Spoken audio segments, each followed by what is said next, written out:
Hello everyone, आप सभी का मेरे इस चैनल शिंदेस केमिस्ट्री टेक्निक्स में बहुत बहुत स्वागत है। देखिए, अब मैं वन शूट लेक्चर बनाने जा रहा हूँ। उस चैप्टर का नाम है सॉल्यूशंस। अब जो चैप्टर पहले बचे हुए उसके मैं वन शूट लेक्चर पहले बनाकर ख़त्म करने वाला हूँ और बाकी फिर बचे हुए चैप्टर कर दूंगा। ऐसे मैं आपको 4 चैप्टर वन शूट डाल चुका हूँ आपको मैं। Halogen derivatives, alcohol phenol ether, aldehyde ketones and carboxylic acid और अमाइंस, ये 4 चैप्टर आपके पास आ चुके हैं। अब ये फिजिकल का में सॉल्यूशन चैप्टर हमारा रह चुका है, सॉल्यूशन रह चुका है, केमिकल काइनेटिक्स रह चुका है। उसके अंदर फिर आपका इलेक्ट्रोकेमिस्ट्री बचा हुआ है, आयोनिक इक्विलिब्रियम बचा हुआ है, ठीक है ना। फिर आपका ग्रुप्स मतलब 16, 17, 18 ग्रुप बचा है, ट्रांजिशन एंड ट्रांजिशन, कोऑर्डिनेशन, इतने चैप्टर अपने बचे। पहले इन चैप्टर के वन शूट वीडियो बनाने वाला हूँ मैं पहले, उसके बाद फिर बचे हुए चैप्टर कर देंगे, फिर मैं बाकी खत्म कर दूंगा, ठीक है ना। चलिए अब सॉल्यूशन स्टार्ट करते हैं। ज़रा देखिए सॉल्यूशंस। देखिए तो डेफिनेशन क्या बनाई, देखो solution is a homogeneous mixture of 2 और मोर सब्सटेंसेस। देख रहे हैं आपको, प्योर सब्सटेंस मतलब कि सॉल्यूशन क्या होता है। सॉल्यूशन को पहले आप समझना है सॉल्यूशन है क्या। अब हमने क्या किया, हमने लिया वाटर लिया, वाटर में मैंने NaCl डाल दिया, उसको हिला दिया तो क्या बन गया वो सॉल्यूशन। तो क्या दो प्योर सब्सटेंस का क्या है वो मिक्सचर है, मतलब solution is a homogeneous mixture of 2 और मोर प्योर सब्सटेंसेस। प्योर सब्सटेंस बोला मैंने कि वाटर एक सब्सटेंस है, दूसरा आपका लिया हमने NaCl, सोडियम क्लोराइड। तो दोनों का देखो होमोजेनियस, कहीं दिखता है कि आपको NaCl दिखता है इसके अंदर, आपको लगता है सब एक ही सिंगल फेज दिखता है, उसको हम क्या बोलते हैं, होमोजेनियस मिक्सचर। तो solution is a homogeneous mixture of 2 और मोर प्योर सब्सटेंस, ये डेफिनेशन हो गई। अब यहाँ पे ट्रू सॉल्यूशन, अब जो मैंने NaCl बोला है सॉल्यूशन NaCl, वो ट्रू सॉल्यूशन होता है। तो वो क्या होता है, ट्रू सॉल्यूशन है, आपको याद रखना है आपको ये, ठीक है ना। ट्रू सॉल्यूशन है क्योंकि ट्रू सॉल्यूशन दो पार्ट से मिलकर बना होता है, एक तो सॉल्वेंट होता है, दूसरा होता है आपका सोल्यूट। मतलब एक सॉल्वेंट, एक या एक से ज्यादा सोल्यूट, ध्यान रखना ये वर्ड आप। True solution consist of a solvent, एक सॉल्वेंट रहेगा और क्या रहेगा, वन और मोर क्या हो सकता है, सोल्यूट। अब देखिए जब पानी लिया आपने, वाटर लिया, वो हो गया आपका सॉल्वेंट, उससे आपने शुगर डाल दिया और NaCl भी डाल दिया, देखो 2 और मोर सोल्यूट हो गए, 2 सोल्यूट हो गए, ठीक है ऐसा। और सॉल्यूशन जो होता है, solution is formed by 2 component, 2 component से बना होता है। एक तो होता है आपका सॉल्वेंट, दूसरा होता है सोल्यूट। सॉल्वेंट और सोल्यूट। अब सॉल्वेंट किसको बोलते हैं सब जानते हैं, वाटर इज अ सॉल्वेंट जैसे मैंने बोला, या बेंजीन, ईथर, जो लिया, ऑर्गेनिक, इनऑर्गेनिक, कोई भी सॉलिड हो सकता है। The component which is present in a large, क्या हो रहा है, लार्ज अमाउंट बोल रहा है, लार्ज अमाउंट में अगर प्रेजेंट है उसको हम क्या बोलेंगे, solvent. Water, ether, alcohol, carbon disulphide, ये सब आप क्या जाएंगे इस टाइप से, solvent is called solvent. Solute मतलब वो उसकी क्वांटिटी कम रहेगी, जैसे अभी वाटर में हमने NaCl डाला, NaCl आपने 1 ग्राम, 2 ग्राम, 3 ग्राम, 4 ग्राम ऐसे कुछ डालेंगे। 100 ml ऑफ वाटर, या 1 ग्लास हमने लिया, क्या 100 ml मान लेते हैं, 100 ml ऑफ वाटर लिया, उसके अंदर हमने 1 ग्राम क्या डाल दिया, NaCl, तो सोल्यूट कम रहता है। The component which is present in smaller amount, जो स्मॉलर अमाउंट रहेगा उसको हम क्या बोलेंगे, सोल्यूट बोलेंगे। तो ये जनरली ये टर्म हमको आते हैं, ठीक है ना। चलिए अब हम देखते हैं होमोजीनियस मिक्स, होमोजीनियस सॉल्यूशन बोलेंगे किसमें, होमोजीनियस जैसा भी आपको मैंने बताया कि सोडियम क्लोराइड का सॉल्यूशन होमोजीनियस है। क्यों होमोजीनियस है, क्योंकि उसमें एक ही फेज दिखता है आपको। A solution in which solute and solvent form one phase is called homogeneous solution, जैसे सॉल्यूशन ऑफ NaCl। इजी। अब देखते हैं हेटेरोजीनियस सॉल्यूशन, ये इजी टर्म्स है, बहुत से बच्चों को पहले से आता है। हेटेरो मतलब इसमें क्या होगा, 2 और मोर फेज होना चाहिए। देखो अ सॉल्यूशन कंसिस्टिंग ऑफ 2 और more phase is called heterogeneous solution. जैसे colloidal solution of starch, starch को थिक सॉल्यूशन दिखता है आपको, स्टार्च भी दिखता है और वाटर भी दिखता है उसके अंदर, उसको लेंगे क्या, heterogeneous solution.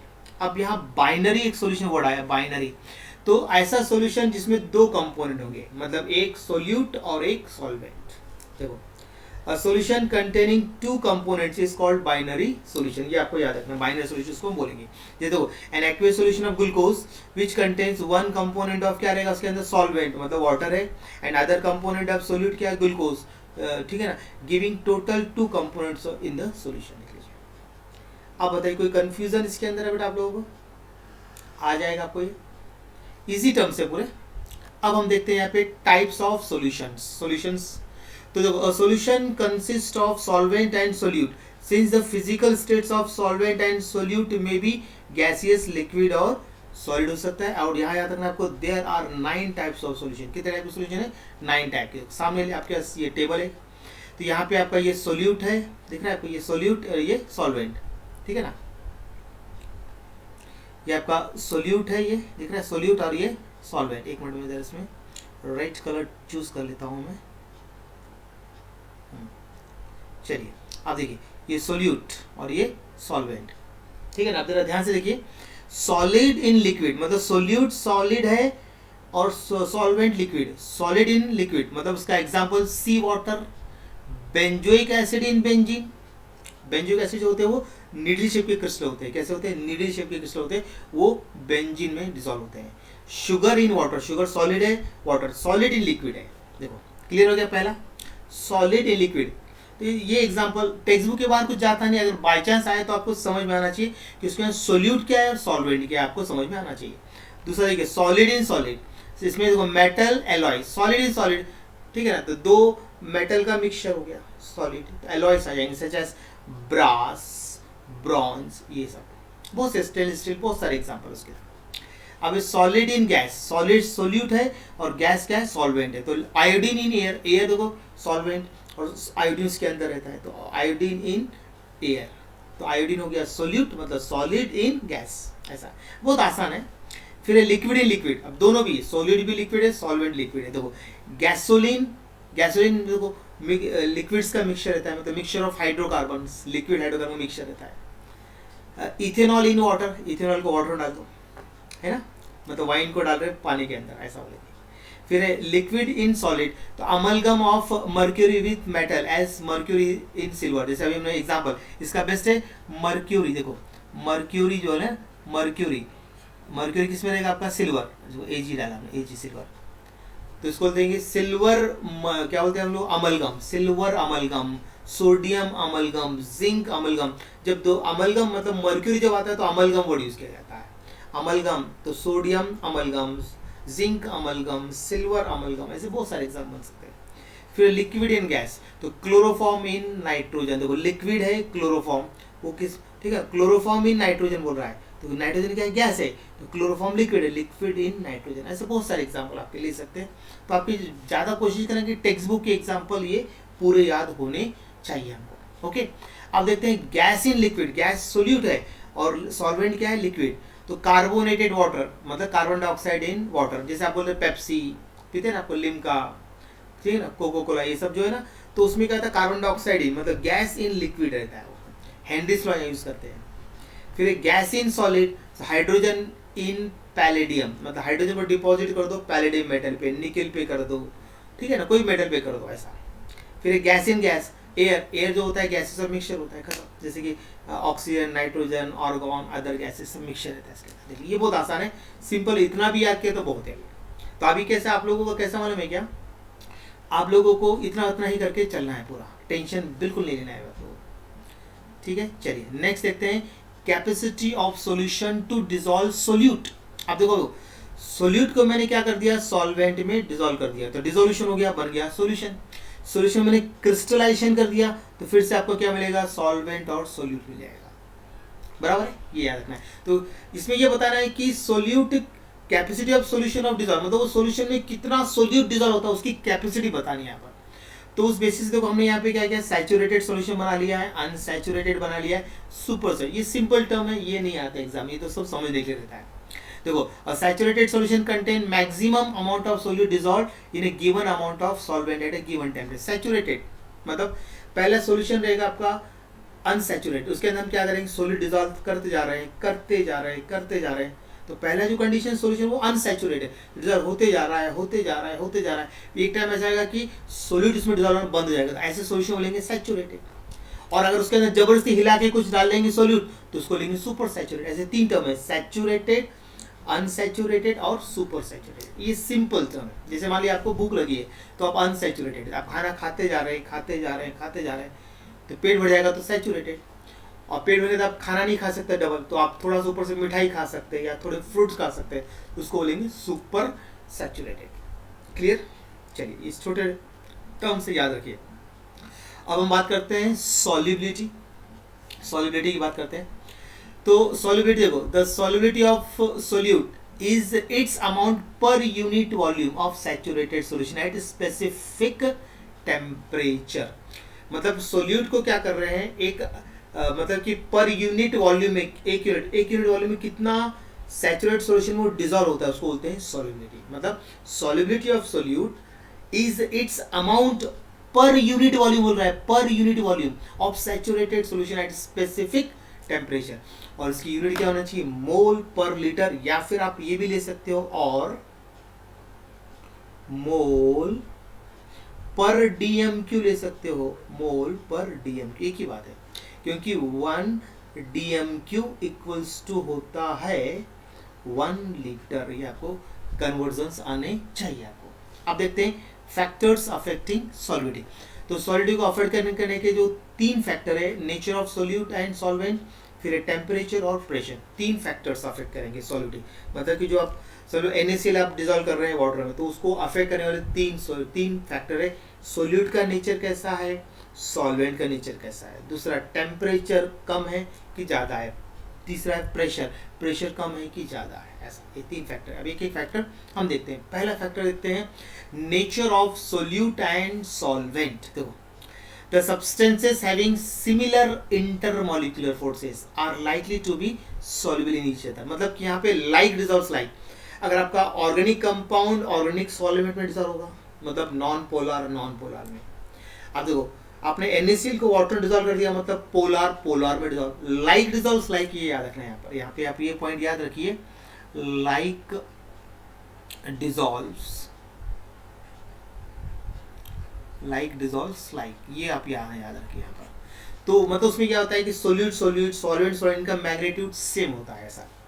The polar solute dissolves in polar solvent, and this is because in these solute solvent and solvents on interaction are all of similar magnitude। मतलब उनका जो फोर्स होता है वो सेम होता है। मैग्नीट्यूड मतलब फोर्स के अंदर जो इंटरमॉलिक्यूलर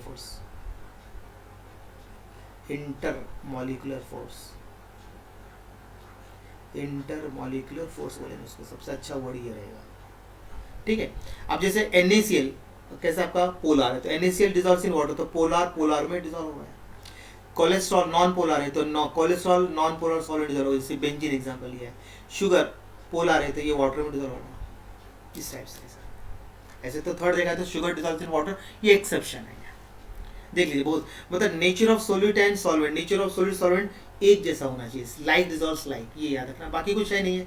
मतलब याद रखना है, पोलर में डिजॉल्व होगा, नॉन पोलर सॉल्वेंट में डिजॉल्व होगा। पोलर कंपाउंड पोलर सॉल्वेंट में, non polar compound non polar solvent में डिजॉल्व होगा, ये आपको याद रखना पड़ेगा, ठीक है, इजी। अब नेक्स्ट देखते हैं effect of temperature on solubility. आप जानते हैं कि जनरली सब लोग जानते हैं जैसे टेम्परेचर बढ़ाते जाएंगे तो जो भी सॉल्यूट होगा वो सॉल्युबल होता है, तो जनरल होता है। तो इसके लिए यहाँ पर हम क्या बोल रहे हैं, the solubility of substance changes with temperature depends on enthalpy of solution, ठीक है, एंथैल्पी ऑफ सॉल्यूट डिपेंड कर रहा है। देखो, when substance dissolves in water by an endothermic process, तो its solubility increases with an increase in temperature. पहला point पे जरा ध्यान दीजिए, गौर कीजिए। When substance dissolves in water, substance को मैंने वाटर में डिसॉल्व कर दिया बाय एंडोथर्मिक, मतलब हीट को एब्जॉर्ब करेगा, एंडोथर्मिक प्रोसेस, तो its solubility increases with increase in temperature. Solubility क्या हो रही है, इंक्रीज हो रही है विद इंक्रीज इन टेम्परेचर। जैसे एग्जांपल हमने लिया कि potassium chloride dissolves in water bye endothermic process. वैसे देखिए अब दूसरा point, when substance dissolves in water, तो कभी सब्सटेंस को वाटर में डिसॉल्व कर रहा हूं, लेकिन exothermic by exothermic process, its solubility यहाँ पे डिक्रीज होगी। जब एक्सोथर्मिक क्या होता है, हीट बाहर निकलेगी, तो obviously solubility decreases with increase in temperature. जैसे हमने लिया calcium chloride dissolves in water bye exothermic. यही पॉइंट्स याद रखने हैं आपको, दूसरा कुछ नहीं करना है। तो मतलब ऐसा कोई जरूर नहीं कि एक्सोथर्मिक एंडोथर्मिक इनका कोई एक दूसरा कोरिलेशन नहीं है। जैसे आप देखो, मैं यहाँ बताता हूँ नोट में, there is no direct correlation between solubility and exothermicity और एंडोथर्मिसिटी। जैसे हमने एग्जांपल लिया यहाँ पे, dissolution of calcium chloride in water is exothermic, ठीक है, and that of ammonium nitrate is endothermic है। यहाँ पे एक्सोथर्मिक है, यहाँ पर एंडोथर्मिक है, अमोनियम नाइट्रेट लिया तो the solubility of these increase with increase in temperature. Solidity तो बढ़ेगी, लेकिन वो उसमें दो प्रोसेस हो रहा है, एंडोथर्मिक और एक्सोथर्मिक, इन दोनों का कोई कोरिलेशन नहीं है इसके साथ, ठीक है। There is no direct correlation between solubility and exothermicity and endothermic, मतलब एक्सोथर्मिक और एंडोथर्मिक याद रखिए। अगर आपको ये टर्म है, मतलब ये प्रोसेस का नाम दिया, तो आप चाहो तो एक्सोथर्मिक भी याद कर सकते हो, एक्सोथर्मिक, यहाँ पर एंडोथर्मिक, एंडोथर्मिक, ये टेक्स्ट बुक के है ना, ये पॉइंट भी याद रख सकते हैं वैसा। फिर देखिए नेक्स्ट सेकंड पॉइंट भी ध्यान दीजिए, the solubility of gases in water usually decrease, क्या हो रहा है, solubility of gases in water क्या हो रहा है, जनरली क्या हो रहा है, डिक्रीज हो रहा है, and increase with increase of temperature, temperature बढ़ा रहे हैं लेकिन उसकी जो सॉल्युबिलिटी है जो गैस की वाटर में वो डिक्रीज हो रही है। क्यों होती है, क्योंकि उसमें क्या होता है, gas molecule dissolve in water and the gas molecule in liquid phase are condensation हो रहा है इसके अंदर। When gas are dissolved in water, the gas molecule in liquid phase are क्या होता है, condensed, and the condensation is a exothermic process होता है, condensation exothermic, heat बाहर निकलती है इसमें से। और the solubility of gas in water must decrease as temperature is raised। ये points आपको सारे, तो आपको क्या है यहाँ पर अभी जो वन शूट लेक्चर मिल रहे हैं विथ नोट्स आपको मिल रहे हैं, अभी आपको यहाँ नोट्स के साथ दे रहा हूँ। आपका जो प्रॉब्लम है, कई बच्चे बोलते हैं सर हमारा नोट्स नहीं, तो अब ये नोट्स में यूट्यूब पे प्रोवाइड कर रहा हूँ मैं। वन शूट लेक्चर भी मिल जा रहा है आपको, एक ही लेक्चर में पूरा चैप्टर भी हो जाएगा और आपका यहाँ पर क्या हो जाएगा, नोट्स भी अवेलेबल हो जाएगा। अभी आपका जो सभी लोगों की जो प्रॉब्लम था, शिकायत थी कि सब ये कंप्लेन करते सर हमारा नोट्स नहीं, अब नोट्स भी मिल रहा है। चलिए ठीक है, चलो आगे बढ़े। अब लेते हैं third factor, effect of pressure on solubility. देखो effect of pressure on solubility, the pressure has no effect on solubility of solids and liquids as they are incompressible, याद रखना है, the pressure has no effect on solubility of solids and liquids as they are incompressible, क्योंकि आपको मालूम है कि liquid और solid कहते हैं इनकम्प्रेस होते हैं, तो प्रेशर का उस पर कोई इफेक्ट नहीं होता सॉलिड पर, ये ध्यान रखना है। ये पहला पॉइंट क्लियर हो गया, प्रेशर हैज नो इफेक्ट, याद रखना है, on solubilities of solids and liquids as they are incompressible, and the solubility of gases increases with increasing pressure। याद रखना solubility of gas क्या होता है, इंक्रीज होता है with increasing pressure। और इसको हम समझेंगे किससे, हेनरीज लॉ से। देखो the quantitative relationship between gas solubility in liquid and pressure is given by the Henry's law से हम समझेंगे इसको। ये देखो आप देखते हैं हेनरीज लॉ, देखते हैं, देखिए जरा इसका स्टेटमेंट क्या है, हेनरीज लॉ, ये याद करना, ये बहुत ही ज़्यादा इंपॉर्टेंट, ये आता है आपके बोर्ड एग्जाम में, इसलिए उसको बढ़िया तैयार करना है आपको। It states that the solubility of gas in liquid is directly proportional to the pressure of the gas over solution, मतलब कि जो सॉल्युबिलिटी है, सॉलिड को ऐसे डिवाइड कर रहे हैं और प्रेशर को भी, मतलब solubility is directly proportional to pressure.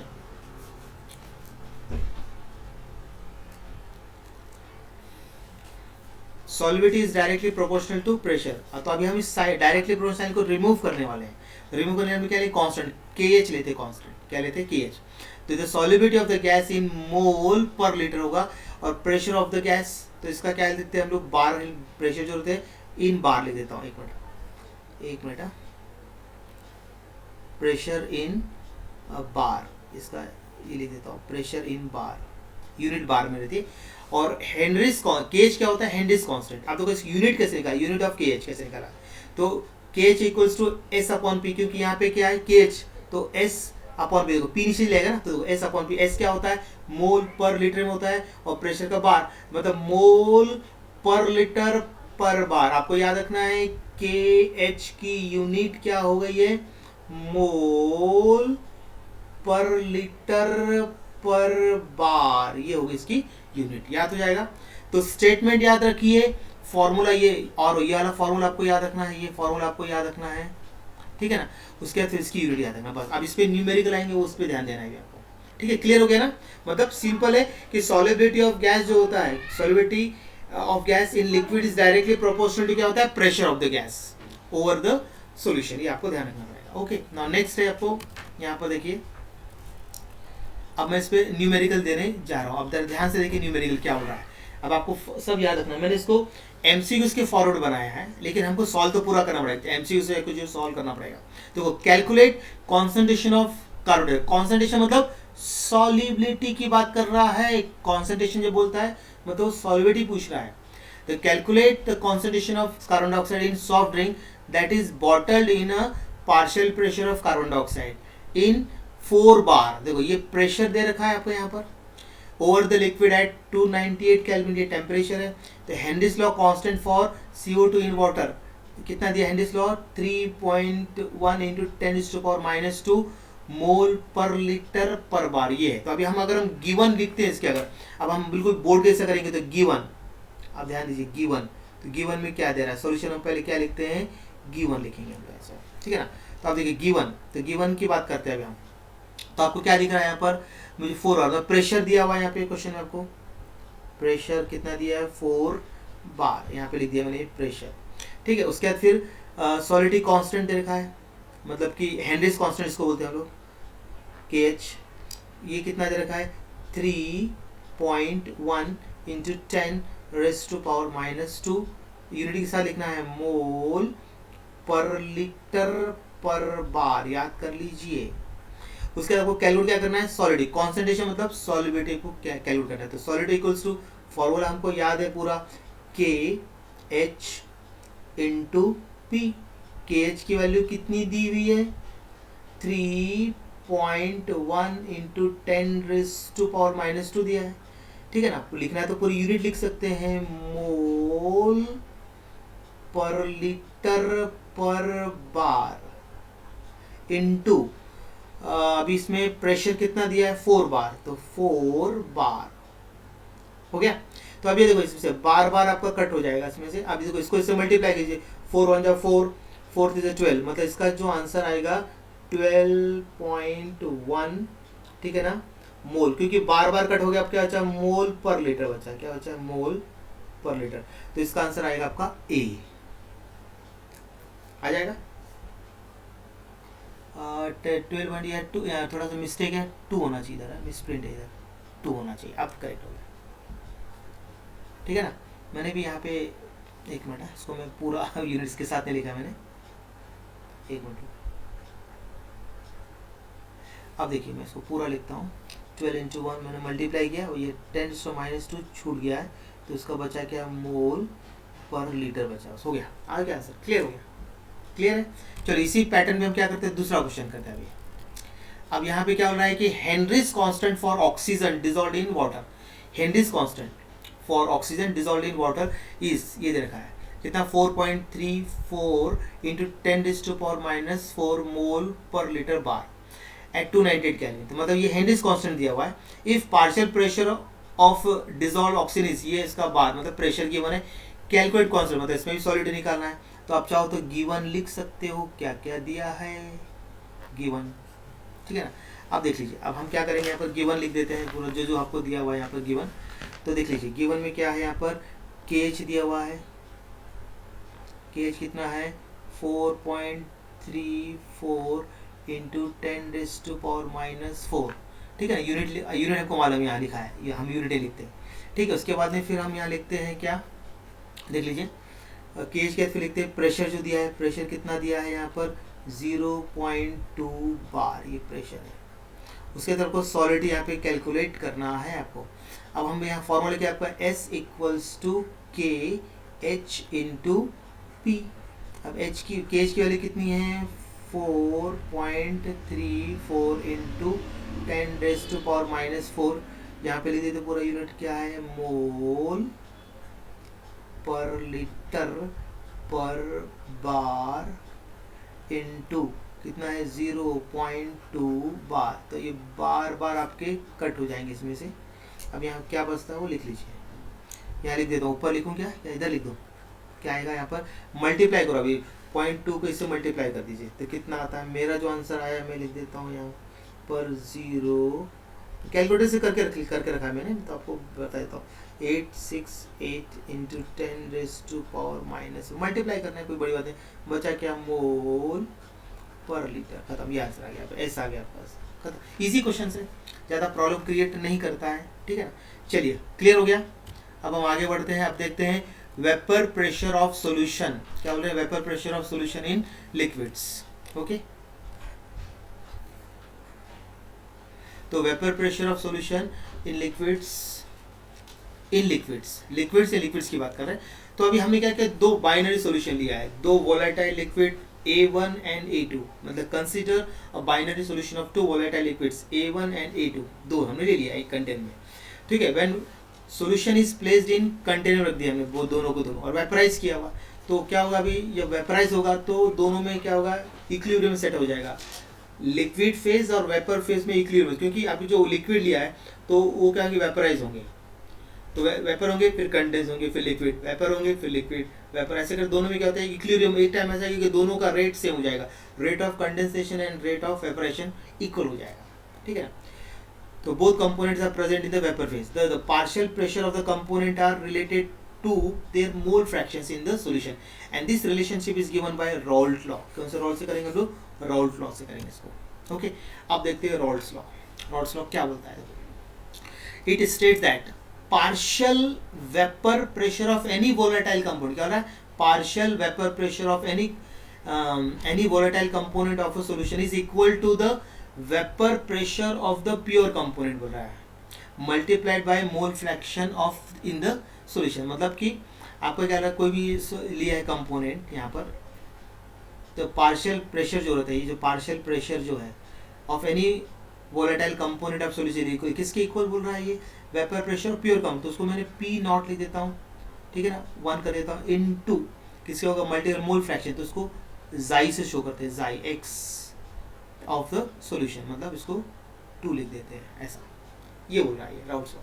अब यहाँ पे हमने इसको छोटा सा एक डेरिवेशन भी है, suppose that for a binary solution of two volatile component liquids लिया है, एक लिया A1 दूसरा लिया A2, P1 and P2 are their partial vapour pressure है, मतलब A1 एक वोलेटाइल लिक्विड है, A2 दूसरा वोलेटाइल लिक्विड है, तो A1 का P1 हो जाएगा क्या, उसका पार्शियल वेपर प्रेशर, A2 का P2 हो जाएगा partial vapour pressure, Xi1 Xi2 मतलब ये हो जाएंगे आपके मोल फ्रैक्शंस, मोल फ्रैक्शन जाई से बोलते हैं, ये एक्स नहीं होता एक्चुअली जाई होता है, इसको हम क्या ऐसा लिखते हैं, इस टाइप से, इस टाइप लिखना पड़ता है, वो प्रिंट नहीं होता है ऐसा लिखे ना, वो देखो एक्स नहीं बोलना इसको, 1 जो रहेगा मोल फ्रैक्शन ऑफ सॉल्वेंट, 2 जो रहता है 1 सॉल्वेंट 2 सोल्यूट के लिए होता है, तो मोल फ्रैक्शन ऑफ यहाँ पे आ जाएगा आपका सॉल्वेंट 1 और 2 जो रहेगा ये हो जाएगा सोल्यूट के लिए होता है, 1 के ज़्यादा क्या होता है सॉल्वेंट, तो उसको 1 लेना है, सोल्यूट कम होता है उसको 2 लेना है, कुछ भी हो फिर हो, मॉलिक्यूलर वेट हो, नंबर ऑफ मोल्स हो, ठीक है ना, मोल फ्रैक्शन हो, समझ आ रहा है, किसी का भी बारे में आ जाए तो आपको ये ध्यान रखना है, molecular weight, weight of the substance, number of या फिर मोल फ्रैक्शन सबके लिए हो जाएगा, तो ये हम अकॉर्डिंग टू रॉल्ट्स लॉ समझते हैं इसको हम लोग, ठीक है। अब हम कैसे लिखेंगे, देखो दो सॉल्यूशन, एक P1 ले लिया पहला सॉल्यूशन, देखो ये Xi1 P01, फिर यहाँ पे P2 Xi2 P02, ऐसा दो सॉल्यूशन अलग अलग लिख के दिया, ये देखो P01 and P02 are the vapour pressure of pure liquids A1 and A2 respectively, nought जब लगता है तो प्योर लिक्विड्स के लिए आता है वर्ड, ठीक है ना। According to Dalton's law of partial pressure देखते हैं, तो total pressure P above the solution, total देखो P इक्वल्स टू क्या था, P1 प्लस P2 दोनों का सम कर दिया, तो अब हमने क्या किया, P1 की वैल्यू देखो, ये P1 की वैल्यू दिख रहा है आपको, ये मैंने यहाँ पे सब्सटीट्यूट कर, देखो यहाँ सब्सटीट्यूट कर रहा हूँ, ये सब्सटीट्यूट कर दिया, प्लस फिर हमने क्या किया, दूसरा ले लिया यहाँ पर P2, इसकी वैल्यू दी देखो प्लस करके, हो गया। अब इसको इक्वेशन 2 नंबर दिया, इसको इक्वेशन 1 दिया, अब क्या बोल रहा है यहाँ पर हम लोग कि Xi1 इक्वल्स टू क्या होता है 1 माइनस 2 होता है, बराबर है, आप लोगों ने पढ़ा होगा 11th मोल फ्रैक्शंस में। इक्वेशन 1 कैन बी रिटन, हम लिख सकते हैं, अब Xi1 की जगह पे क्या लिखना है 1 माइनस Xi2, तो देखो यहाँ पे लिख दिया, देखो किसकी जगह पे लिखा है, मैंने ये लिखा है मैंने Xi1 की जगह पर, बाकी सब सेम ऐसे रहेगा। फिर इसको इससे मल्टीप्लाई कर दो, P01 को 1 से मल्टीप्लाई, P01 को Xi2 से मल्टीप्लाई करके आपका ये आ जाएगा इक्वेशन, कुछ प्रॉब्लम नहीं है। उसके बाद फिर सब बाकी रिमेनिंग वैसी सेम रहेगा। फिर हमने क्या किया, इसको P01 और P02 देखो दिख रहा है, P01 P02 को एक साथ लिख लिया है, मतलब P1 को सीधा कॉमन बाहर निकाल दिया, P01 को मैंने क्या किया कॉमन निकाल दिया, फिर अंदर P02 माइनस P01 करके Xi2 लिख दिया, कहते इसको इक्वेशन 2 कर दिया।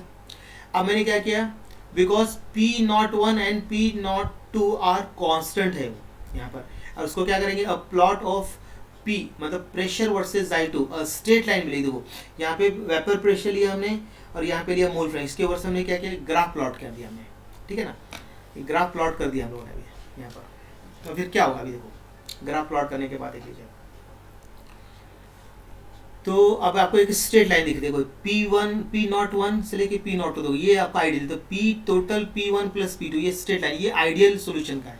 उसे तो P01 से लेके P1 ये फर्स्ट, ये सेकेंड और ये थर्ड, देखो ये फर्स्ट लाइन स्ट्रेट लाइन, ये सेकंड और ये थर्ड, तीनों की, तो इन तीनों का इंटरप्रिटेशन लिखा हमने। तो ओरिजिन से लिखा हुआ, देखो यहाँ पे क्या हो रहा है, हमने जैसे पहले P01 वर्सेस क्या लिया हमने Xi2, तो स्ट्रेट लाइन मिलेगा तो कैसे मिलेगा, P इक्वल्स टू क्या होगा P01, देखो P इक्वल्स टू P01 और क्या लिखा Xi2, P01 और Xi2 बराबर है। ये आपको इंटरप्रिटेशन याद रखना है, एट Xi2 इक्वल्स टू 1 रहेगा। देखो ये पहला इंटरप्रिटेशन है, P इक्वल्स टू क्या लिया P01 एट, ठीक है ना, Xi2 इक्वल्स टू 0, ठीक है, Xi2 इक्वल्स टू 0, ये देखो ये Xi2 इक्वल्स टू 0 हो गया। फिर देखो P equals to P02 at Xi2 equals to 1, Xi2 equals to 1, ये दिख रहा है, मैं राइट मारते जाऊँ, दिख रहा है आपको। फिर दूसरा देखिए P01 मतलब P1 के, for P1 versus Xi1, P1 versus लेते हैं अभी P1, तो P1 versus Xi1 straight line यहाँ मिलेगी, तो P1 इक्वल्स टू 0 लिया है, देखो P1 इक्वल्स टू क्या ले लिया 0 ले लिया हमने यहाँ पर, ठीक है ना। P1 इक्वल्स टू क्या ले लिया 0 एट Xi1 इक्वल्स टू 0, देखो Xi1 equals to 0 and P1 equals to P01 लिया, तो फिर ये हो जाएगा Xi1 इक्वल्स टू 1, ये देखो 1, ये राइट मार रहा हूँ मैं, देखो ठीक है ना। उसके फिर देखिए for P2 versus Xi2 straight line यहाँ मिलेगी, तो P2 इक्वल्स टू 0 है यहाँ पर, Xi2 इक्वल्स टू 0, देखो Xi2 इक्वल्स टू 0, फिर राइट मार रहा हूँ मैं, P2 इक्वल्स टू P02, तो Xi इक्वल्स टू 1 हो जाएगा। ऐसा आपको 3 ग्राफ है, ये आया, ऐसे तो पूरा इंटरप्रिटेशन आता नहीं पूरा, लेकिन आपको समझने के लिए ये पूरा। अब ये बहुत इंपॉर्टेंट है, आइडियल एंड नॉन आइडियल आपको मस्ट करके जाना है, this is a very very important, most important बोलेंगे इसको।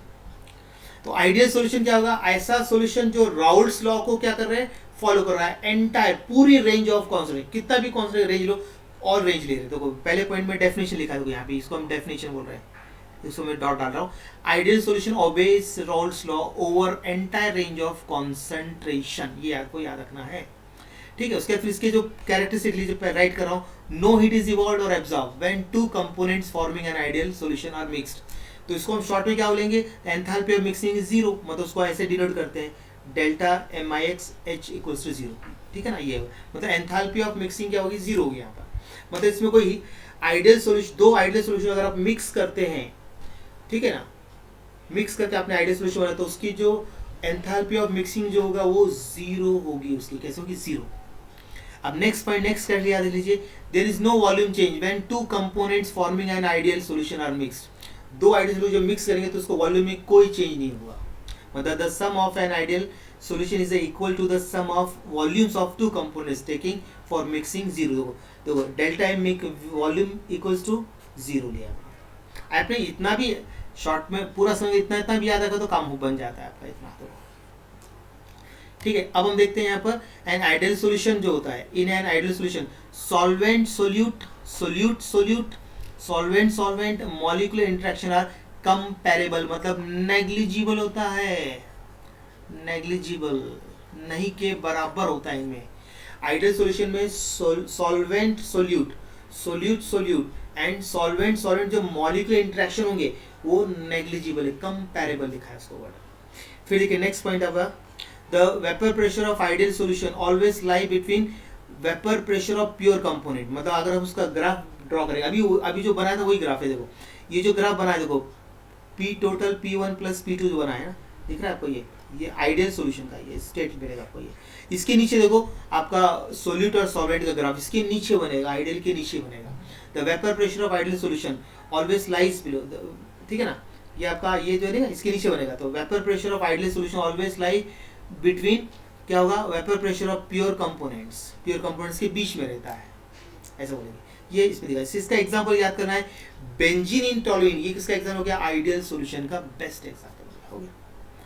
अब देखते हैं यहाँ पर non ideal, obviously the solution do not, मतलब non ideal solution do not obey Raoult law over entire range of concentration and the vapour pressure of this solution can be higher or lower, vapour pressure कम भी हो सकता है ज्यादा हो सकता है, लेकिन आइडियल का इंटरमीडिएट बीच में रहता है, उन मतलब जो सॉल्वेंट प्योर सॉल्वेंट के बीच में रहता है। यहाँ पे क्या होता है, ज्यादा हो सकता है कम भी हो सकता है, ऐसा होता है। तो इसके दो डेविएशन हो गए, या तो नेगेटिव और पॉजिटिव, दो डेविएशन आएंगे। डेविएशन फ्रॉम राउल्ट लॉ देखो, दी solution show two types of deviation from Raoult law, ये आपको याद रखना पड़ेगा। जैसे देखो मैं बताता हूँ, पहले मैं ले रहा हूँ positive deviation from Raoult law. Positive, the solutions in which solute solvent intermolecular interaction are weaker. क्या हो रहा है, solute solvent intermolecular interactions are weaker than those between solute molecules and solvent molecules. ठीक है ना, शो क्या show करेगा वो, पॉजिटिव डेविएशन। इसमें पॉजिटिव में देखो, अभी आप देखो आपका दिख रहा है वेपर प्रेशर ऑफ सॉल्यूशन, देखो आइडियल से कम बता रहा है, देखो ज़्यादा बता रहा है इसका जो है ना। तो vapour pressure such solutions are higher than those of pure, देखो हायर बता रहा है वेपर प्रेशर सॉल्यूशन से, ज़्यादा बता रहा है। देखो दिख रही है, देखो ऊपर का ये लाइन देखो ज़्यादा ऊपर, देखो जो बोल्ड करके रखी है ना, डॉटेड लाइन है, जो बोल्ड लाइन है वो बता रहा है, हायर बता रहा है। इसके दो एग्जाम्पल आपके सिलेबस में, इथेनॉल एंड एसीटोन, दूसरा है कार्बन डाइसल्फाइड एंड एसीटोन।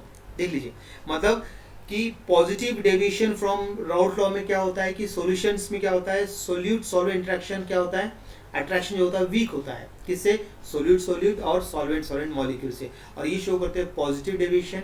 और इसमें जो वेपर प्रेशर होता है सॉल्यूशन वो कहता है higher than the pure component. देखो ग्राफ में जिससे दिखाया, ये ग्राफ आ सकता है ड्रॉ करने आपको। उसके बाद फिर देखिए यहाँ पर नेगेटिव मतलब नीचे जाएगा, उल्टा हो गया उसका ऑपोजिट। तो solution in which interaction between solvent and solute molecules are stronger, उसमें वीक होता है, नेगेटिव पॉजिटिव में वीक होता है और नेगेटिव में स्ट्रॉन्गर देन सोल्यूट और सॉल्वेंट इंटरेक्शन। ये क्या शो करेगा, नेगेटिव डेविएशन। और इसमें जो वेपर प्रेशर होंगे वो क्या होंगे, lower than pure component. Pure component लोगों ये दिख रहा है, वेपर प्रेशर ऑफ सॉल्यूशन दिखा रहा है, उससे कम रहेगा, कम दिखाएगा, डॉटेड लाइन से कम रहेगा। इसके दो एग्जाम्पल्स ले हैं, फिनॉल एंड एनिलीन और दूसरा है क्लोरोफॉर्म एसीटोन। ये परफेक्ट करना, आइडियल नॉन आइडियल आपको परफेक्ट करके जाना है, क्योंकि ये एग्जाम में आने के 99.9% चांसेस है। यहाँ पर एक पार्ट कवर हो गया, अब हम देखेंगे कॉलिगेटिव प्रॉपर्टी। अब ये 4 कॉलिगेटिव प्रॉपर्टी में आपका चैप्टर बचा हुआ है, लेकिन काफी बड़ा है। चलिए आप देखते हैं यहाँ पर colligative properties of non electrolyte solutions की बात करते हैं। तो इसकी डेफिनेशन क्या होता है कॉलिगेटिव प्रॉपर्टी का, the physical property of solution that depends on the number of solute particle in the solutions and not on their nature are called colligative property. मतलब कि सॉल्यूशन की जो प्रॉपर्टी होती है, मतलब फिजिकल प्रॉपर्टी, वो किस पे डिपेंड होना चाहिए, नंबर ऑफ सॉलिड पार्टिकल पे। Number of solid particle depend होना चाहिए, ना कि उसके नेचर से इंडिपेंडेंट है। मतलब सिर्फ आप जो सॉलिड पार्टिकल्स को आप काउंट कर सकते हैं, इसके अंदर काउंटिंग वाली प्रॉपर्टी है। मतलब physical property of solution that depends on the number of solid particles in the solution and not on their nature are called colligative properties बोलते हैं इसको हम लोग। और अपने सिलेबस 4 कॉलिगेटिव प्रॉपर्टी है, vapour pressure lowering, second boiling point elevation, third freezing point depression और fourth osmotic. ठीक है ना। और एक पॉइंट आपको याद रखना, while dealing with colligative property of non electrolyte solution, क्या हो रहा है, non electrolyte solution, the relative dilute solution with concentration 0.2 molar और लेस आर कंसीडर करेंगे। किसे नॉन इलेक्ट्रोलाइट सॉल्यूशन है तो उसमें कितना होना चाहिए, आपका जो 0.2 मोलर या फिर उससे कम होना चाहिए कॉन्सेंट्रेशंस, तब उसके साथ हम डील कर सकते हैं। ठीक है ना, नहीं तो नहीं। अब सबसे पहली प्रॉपर्टी देखने जा रहे हैं हम लोग, वेपर प्रेशर लोअरिंग देखना है। तो वेपर प्रेशर को कम होना चाहिए, क्योंकि आपने कोई सॉल्वेंट लिया है, उसके अंदर हमने सोल्यूट डाल दिया है, तो अब उस सॉल्वेंट की जो वेपर प्रेशर वो कम हो जाएगी, क्योंकि सोल्यूट के भी इम्प्योरिटी ऐड होगी ना, तो ऑब्वियसली उसका वेपर प्रेशर कम हो जाएगा। उसको बोलते हैं हम लोग क्या, वेपर प्रेशर लोअरिंग। देखो, when liquid in a close container is in equilibrium with its vapour, the vapour pressure exerted, ये हमने किसकी डेफिनेशन की, वेपर प्रेशर की डेफिनेशन है। अब हमने क्या किया, कंटेनर लिया, उसके अंदर लिक्विड डाला, तो उसके क्या बनेंगे, वेपर बनेंगे। वेपर क्या करेंगे, वो ऊपर जाएंगे, कंडे होंगे, फिर नीचे आएंगे लिक्विड, ऐसा होते जाएगा। और फिर क्या होगा, वो जो वेपर बने ना, वो वेपर उस लिक्विड पे प्रेशर एक्सर्ट करते हैं, उसको बोलते हैं vapour pressure of the liquid. ठीक है ना। तो मान लीजिए if P01 is the vapour pressure of pure के लिए हमेशा नॉट लेना है, and P1 is the vapour pressure of solvent above the solution, तो ये हो जाएगा P1 लेस देन P0, क्योंकि इसका प्रेशर ज्यादा होगा, प्योर सॉल्वेंट का ज्यादा होगा। ठीक है ना। And the vapour pressure lowering हम इस फॉर्म में निकालते हैं, डेल्टा P, ये याद रखना है आपको, delta P equals to P01 minus P1, याद कर लीजिए। वेपर प्रेशर लोअरिंग का formula delta P equals to P01 P minus P1 हो गया। अब देखते हैं यहाँ पर Raoult's law for solutions of non volatile solid की बात करें, नॉन वोलेटाइल सॉलिड के लिए यूज कर रहे हैं। देखो, तो ये इसका लॉ क्या हो रहा है, this the law state that vapour pressure of solvent over the solution is equal to the vapour pressure of pure solvent multiplied by its mole fraction in the solution. देखो लिखा है यहाँ पर P1 क्या हो रहा है यहाँ पे, वेपर प्रेशर ऑफ सॉल्वेंट 1 लिया, ठीक है ना, तो किसके इक्वल है यहाँ पर, वेपर प्रेशर ऑफ प्योर, देखा प्योर सॉल्वेंट नॉट लिखा है यहाँ पर P1 नॉट इनटू क्या है Xy1 mole fraction of solution, ऐसा रहेगा।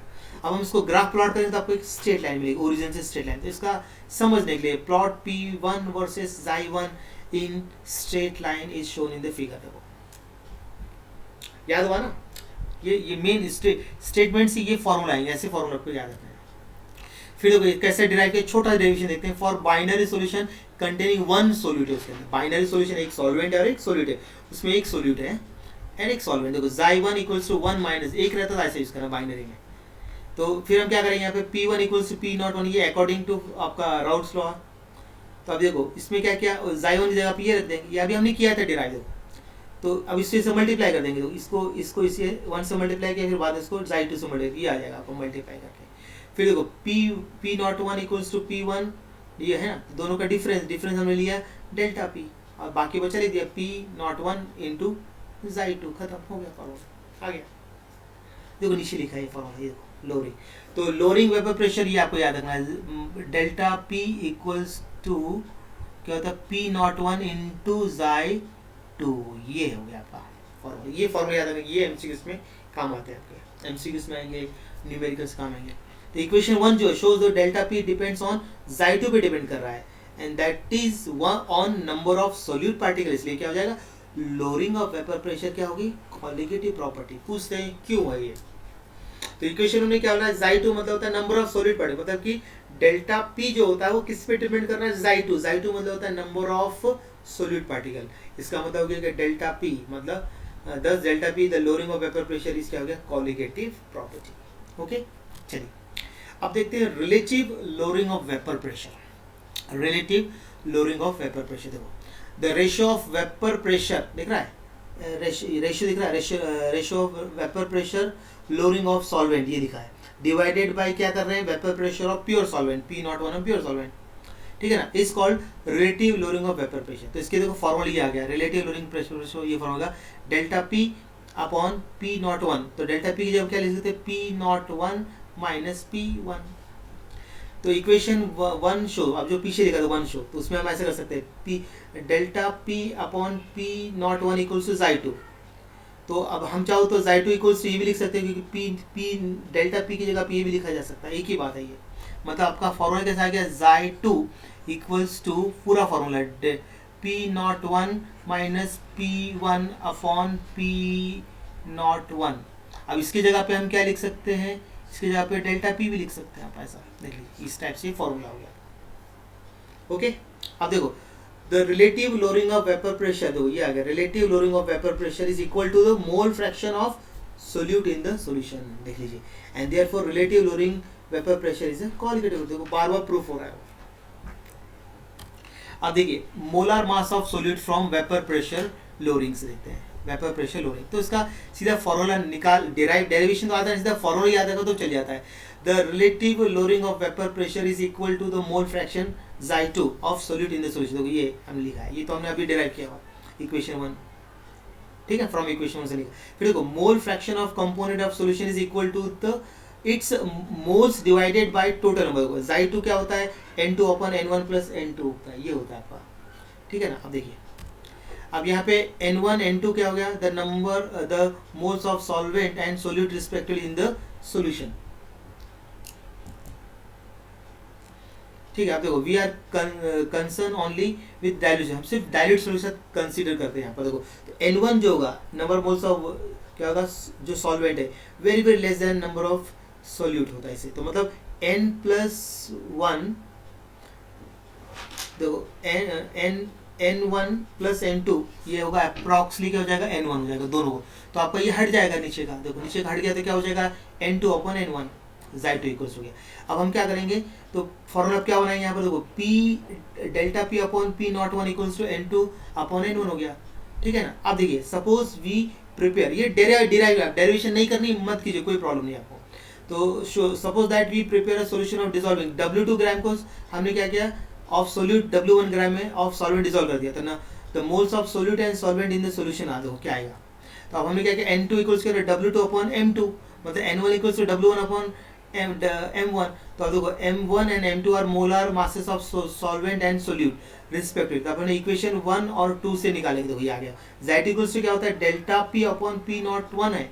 मतलब अभी हम क्या करेंगे, यहाँ पर वैल्यू डाल देंगे पूरी, W2 upon M2 upon W1 upon M1 ऐसा कर दिया। तो फिर यहाँ पे क्या करेंगे, डेल्टा P मतलब P nought 1 minus P1 upon P nought 1, तो equals to P delta P upon P nought, मतलब ये आ गया। तो ये लिखो या ये लिखो, एक ही बात है, इक्वल्स ये फॉर्मूला आ गया। तो आप देखो यहाँ पर M2 को हम ऐसे कैलकुलेट कर सकते हैं, इससे M2 निकाल सकते हैं, मतलब सीधा मैं M2 निकाल सकता हूँ। M2 निकालना मैं आराम से कर सकता हूँ, M2 निकालने आता है इस फॉर्मूले से, M2 कैलकुलेट, ठीक है ना। तो M2 निकाल के ये क्वेश्चन इस पे नहीं बनेगा, तो M2 इक्वल्स टू बना लीजिए फॉर्म, जो बनेगा आपको फॉर्म। M2 इक्वल्स टू क्या लिख सकता हूँ मैं अभी यहाँ पर, ये नीचे चले जाएगा, P1 ऊपर आएगा, मतलब P01 into W2 into M1 upon ये हो जाएगा नीचे आपका delta P into M2 into W1, ये फॉर्मूला इसी। तो ये आपको क्या करना है, कैलकुलेट करना है, ये फॉर्मूला यूज करना पड़ेगा M2। तो आपको डायरेक्ट फॉर्मूला याद रखना है, इसकी मीनिंग याद रखना है। M2 मतलब क्या है यहाँ पर, molar mass of solute. P nought 1 में क्या होता है यहाँ पर, प्रेशर, ठीक है ना, pressure, vapour pressure of pure solution हो जाएगा। ये वेट ऑफ किसका हो जाएगा, सोल्यूट। एट M1 क्या हो जाएगा, molecular weight of solvent. Delta P ये तो आपका रिलेटिव प्रेशर हो गया, delta P relative lowering vapour pressure. M2 क्या हो जाएगा, molar mass of solute. W हो जाएगा वेट ऑफ सॉल्वेंट, ऐसा ये मीनिंग है। 1 सॉल्वेंट 2 सोल्यूट, ये याद रखिए, बात खत्म। अब W आप जानते हैं, W क्या होता है, वेट के लिए आता है, वेट ऑफ सब्सटेंस। M क्या होता है, मॉलिक्यूलर मास के लिए आता है। P नॉट आए तो आपको याद है vapour pressure pure solvent. P आता है तो वेपर प्रेशर ऑफ ये हो जाएगा आपका। 1 आया था मतलब सॉल्वेंट हो जाएगा। P आपको वेपर प्रेशर क्या, सॉल्वेंट को जो हो सकता है वो डिपेंड करता है। 2 लिखा है 1 लिखा है वो देख लीजिए। अब इसमें हम एक क्वेश्चन बनाते हैं, देखो अब इसके में एक न्यूमेरिकल बना मैं लिखा है तो उसको इसी फॉर्म में, लेकिन आपको सॉल्व तो पूरा ही करना पड़ेगा। तो ये आपको दोनों चीज़ हो जाती है, इसके MCQs भी हो जा रहा है और आपका नहीं हो जाता है। देखो an aqueous solution of glucose was prepared by dissolving 18 gram of glucose in 90 gram of, तो ये हो गया आपका ग्लूकोज सोल्यूट, ये हो गया इसका solvent. The relative lowering in vapour pressure बताना है आपको यहाँ पर, रिलेटिव। तो डेल्टा P बताना है आपको यहाँ पर, कर सकते हैं आप आराम से। तो पहले आप क्या कीजिए, मैं यहाँ पे गिवन लिखता हूँ पहले। तो गिवन देख लीजिए, गिवन हम क्या क्या लिखने वाले हैं यहाँ पर, गिवन देख लीजिए। तो सबसे पहले मैं यहाँ पे 18 ग्राम जो दिया हुआ है W2, क्योंकि सोल्यूट है ना, ये हो जाएगा आपका W2। तो ये हो गया आपका 18 ग्राम यहाँ पर। उसके बाद फिर 90 ग्राम जो दिया हुआ है वो W2 सॉरी W1 हो जाएगा, सॉल्वेंट है ना, ये 90 ग्राम हो गया। उसके बाद फिर अब देखिए यहाँ पर दो ही चीज़ दिख रही है। अब ग्लूकोज लिखा है, तो ग्लूकोज का मॉलिक्यूलर मास लिखा लीजिए, ग्लूकोज का कितना होता है। ग्लूकोज का सोल्यूट है ना, तो उसका मतलब उसका M2 हो जाएगा, M2। तो वो हो जाएगा आपका कितना, ग्लूकोज C12H22 सॉरी C6H12, मतलब उसका 180 आएगा, 180 ग्राम आ जाएगा उसका, ठीक है ना। चलिए ये हो गया 180। अब हाँ, और उसका मॉलिक्यूलर मास कितना होना चाहिए, वाटर का कितना होना चाहिए, M1 वाटर। ये ग्लूकोज का लिखा है मैंने, किसका लिखा है, ग्लूकोज। और ये जो लिखा है 18 जो है, ये 18 ग्राम, ये वाटर का लिख रहा हूँ मैं यहाँ पे, वाटर H2, अब याद होगा 18 आता है। तो आपको यहाँ पे क्या निकालना है, रिलेटिव लोअरिंग वेपर प्रेशर निकालना है आपको यहाँ पर, मतलब डेल्टा P बोलेंगे, डेल्टा P निकालना है आपको, ठीक है ना। ये आपको कैलकुलेट करना है। अब देखो फॉर्मूला बना लेते हैं, relative lowering vapour pressure equals to, मैं इसको ऐसा लिखता हूँ, देखो W2 इंटू W, एक मिनट,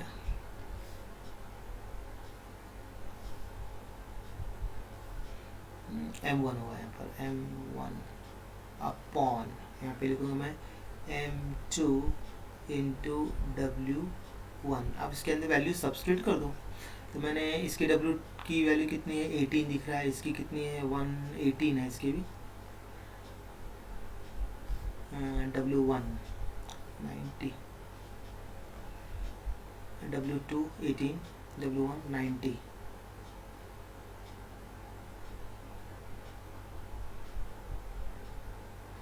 ये बराबर है। इसके फिर इसका 180 इंटू इसकी 90। अब सॉल्व कर लीजिए तो आपका क्या हो जाए 18 1 जाए 18, 18 10 जा मल्टीप्लाई किया इसके साथ 900, और फिर इसको इससे करके 18 18 18 18 1 जा 18 ऐसे कर लेते 18 18 18 18 5 जा, मतलब इसका मुझे आ रहा है यहाँ पर ऊपर 1 दिख रहा है, नीचे 50 दिख रहा है। 10 इंटू 5 50 हो गया। इसको डिवाइड करेंगे तो 0.02 आ जाएगा, हो गया, ये आ गया आपका आंसर। तो इसका आंसर ए करेक्ट हो जाएगा। देखो ऐसा। चलिए इसी पैटर्न से हम एक और क्वेश्चन करते हैं, ठीक है ना। तो अब देखिए हम सेकंड क्वेश्चन देख लीजिए, ध्यान से देख लीजिए। सेकंड क्वेश्चन अभी क्या हो रहा है, vapour pressure of benzene at कितना है 80 डिग्री सेल्सियस दे रखा है, is lowered by 10 mm mercury बोला है, by dissolving 2 gram of non-volatile substance in 78 gram of benzene. The vapor pressure of pure benzene at 80 degree Celsius is कितना है 750 mm mercury। तो molecular weight of मतलब आपको WT M2 निकालना है, molecular weight हो रहा है ना, molecular weight of substance M2 निकालना पड़ेगा आपको। ये है आपका सिलेबस का M2 वाला। तो अभी आपको देखिए यहाँ पर आपको हर चीज़ गिवन आपको यहाँ आनी चाहिए। तो वेपर प्रेशर ये टेम्परेचर कोई मतलब नहीं है, 10 mm ऑफ मर्करी। 10 mm किसका वेपर प्रेशर, बेंजीन। बेंजीन क्या है, benzene bye dissolving 2 gram of non, इसमें जाता है बेंजीन क्या होगा यहाँ पर बताइए। बेंजीन क्या होगा, प्योर सॉल्वेंट हो जाएगा। मतलब यहाँ पर लिखेंगे हम लोग P1 इक्वल्स टू, हम लिखेंगे 10 mm मर्क्यूरी। फिर हम यहाँ लिखते हैं P01, ये लिखते हैं यहाँ पे 750 mm मर्क्यूरी। यूनिट सेम है तो उसे कुछ करने की जरूरत नहीं है। W2 निकालिए, W2 क्या होगा, सोल्यूट। सोल्यूट का वेट कितना है 78 दे रखा है, 78 ग्राम। फिर W1 क्या है इसमें देख लीजिए, W1 जो रहेगा W सारे ये ले लेते हैं,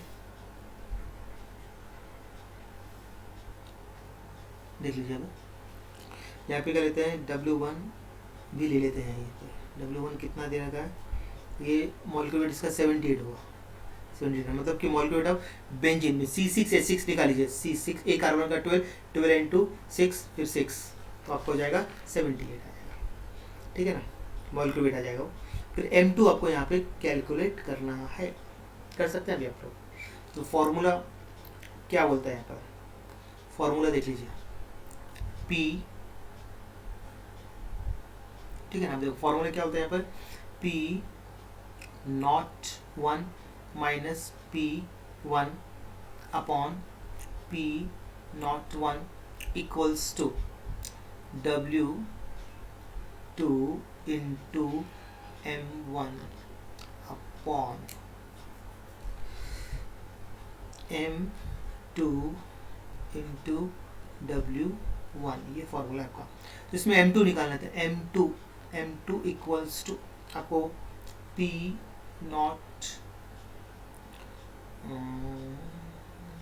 ये ऊपर जाएगा, P01 ऊपर गया into W2 into M1 upon इसको डिफरेंस, तो डेल्टा P लिख देता हूँ, चलता है ना, डेल्टा P इंटू यहाँ पे लिखेंगे M2 इंटू W1। अब वैल्यू सब्स्टिट्यूट कर दीजिए, सॉल्व करना है, उसको आंसर आ जाएगा आपका। तो अभी देखिए इसका इसका वैल्यू कितनी है 750 है ना, 750। इसका W2 की वैल्यू कितनी है 2 ग्राम है।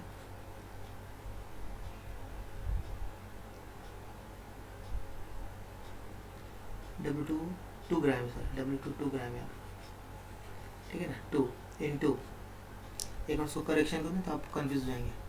W2 है ना, सोल्यूट है, अपने क्या है सॉल्वेंट लिख दिया लगता है, 2 ग्राम है, ठीक है ना। उसके बाद फिर ये कितना दे रखा है 178 है, बराबर है, ये करेक्ट है।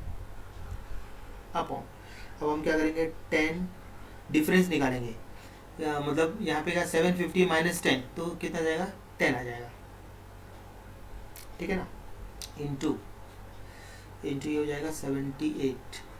आप पूरा सॉल्व करेंगे, आप आराम से कर सकते हैं, इसका आंसर आ जाएगा 150 आंसर आएगा, कितना आएगा 150, देखो ना आपका आराम से आ जाएगा इसमें से। तो ये तो कट रहा है 78 कट जा रहा है, 2 1 2 2 5 10, तो अब इसको 5 1 5 कर सकते हैं, 150 हो जाएगा, दे दो 150 आंसर आ गया। करेक्ट कर तो आप कंफ्यूज ना हो करके आगे 150 कर सकते हैं, आराम से ऐसा करना है। मैं कुछ छोटे क्वेश्चन लिए जिससे आपका इजी हो जाए। देखो पैटर्न समझ आ गया, पैटर्न क्वेश्चन होगा, चलो अगर आपको क्वेश्चन का पैटर्न समझ आ जाता है तो फिर कुछ प्रॉब्लम नहीं है। तो अब यहाँ पर आपका एलिवेशन मतलब कि आपका लोअरिंग ऑफ वेपर प्रेशर खत्म हो गया। आप सेकंड देखते हैं boiling point elevation, boiling point को बढ़ाना है, ठीक है ना। देखो अभी पहले बॉइलिंग पॉइंट की डेफिनेशन मैंने बनाई यहाँ पर, the temperature at which vapour pressure of liquid becomes equal to the atmospheric pressure, या फिर उसको एक्सटर्नल प्रेशर बोल सकते हैं, उसको बोलते हैं बॉइलिंग पॉइंट। मतलब कोई भी लिक्विड का जो वेपर प्रेशर होता है जब वो एटमॉस्फेरिक प्रेशर के बराबर आता है तब वो क्या होता है, बॉइल करना स्टार्ट करता है। याद रखना है, ऐसा टेम्परेचर देखो, ऐसा टेम्परेचर जिसपे कहता है vapour pressure liquid becomes equal to the atmospheric pressure या फिर एक्सटर्नल प्रेशर बोल सकते हैं उसको। देखो temperature at which vapour pressure of liquid becomes equal to the atmospheric pressure or external pressure is called boiling point. अब boiling point elevation किसको बोलना है, तो increase in boiling point of liquid या फिर बोल सकते हैं solvent when non volatile solid is dissolved in it is called elevation of boiling point. क्योंकि आपने क्या क्या सॉल्वेंट लिया है, उसके अंदर एक नॉन वोलेटाइल सॉल्यूट डाल दिया है, उसमें डिसॉल्व हो गया है, तो दोनों के वेपर प्रेशर मिलकर वेपर प्रेशर ज़्यादा आएगा, उसको बोलते हैं boiling elevation of boiling point. ऐसा आपको याद रखना है। चलिए देखो, तो boiling point elevation is the difference between, किसका हो गया, difference between boiling point of solution and pure solvent. देखो डेल्टा टीबी का मतलब क्या होता है, boiling point elevation, delta TB. TB मतलब हो गया यहाँ पर बॉइलिंग पॉइंट ऑफ सॉल्यूशन, और टी नॉट बी का मतलब होता है boiling point of pure solvent. Not जब भी लगा तो प्योर याद रखना, प्योर के लिए बना था ये पॉइंट, ये फॉर्मूला याद रखना, ये न्यूमेरिकल में आपको काम आएगा, और इसका मीनिंग ये याद कर लीजिए, मीनिंग मालूम है सब कुछ आता है। चलिए अब देखते हैं boiling point elevation as consequence of vapour pressure lowering. ऐसा तो ये ग्राफ को ड्रॉ करने आपको आएगा और इसके बारे में लिखने आएगा, तो ग्राफ के बारे में लिख दो। तो हमने क्या किया, वेपर प्रेशर और टेम्परेचर के वर्ड से हमने एक ग्राफ प्लॉट किया हमने इसमें, ठीक है ना। तो इसमें देखो ए बी जो रखा ये सॉल्वेंट का कर्व बता रहा है और सी डी जो है वो सॉल्यूशन का बता रहा है, और ये जो है ना 760 mm, मतलब इसको आप 1 ATM लिख सकते हैं, क्योंकि 1 ATM ATM इक्वल्स टू क्या होता है आपका,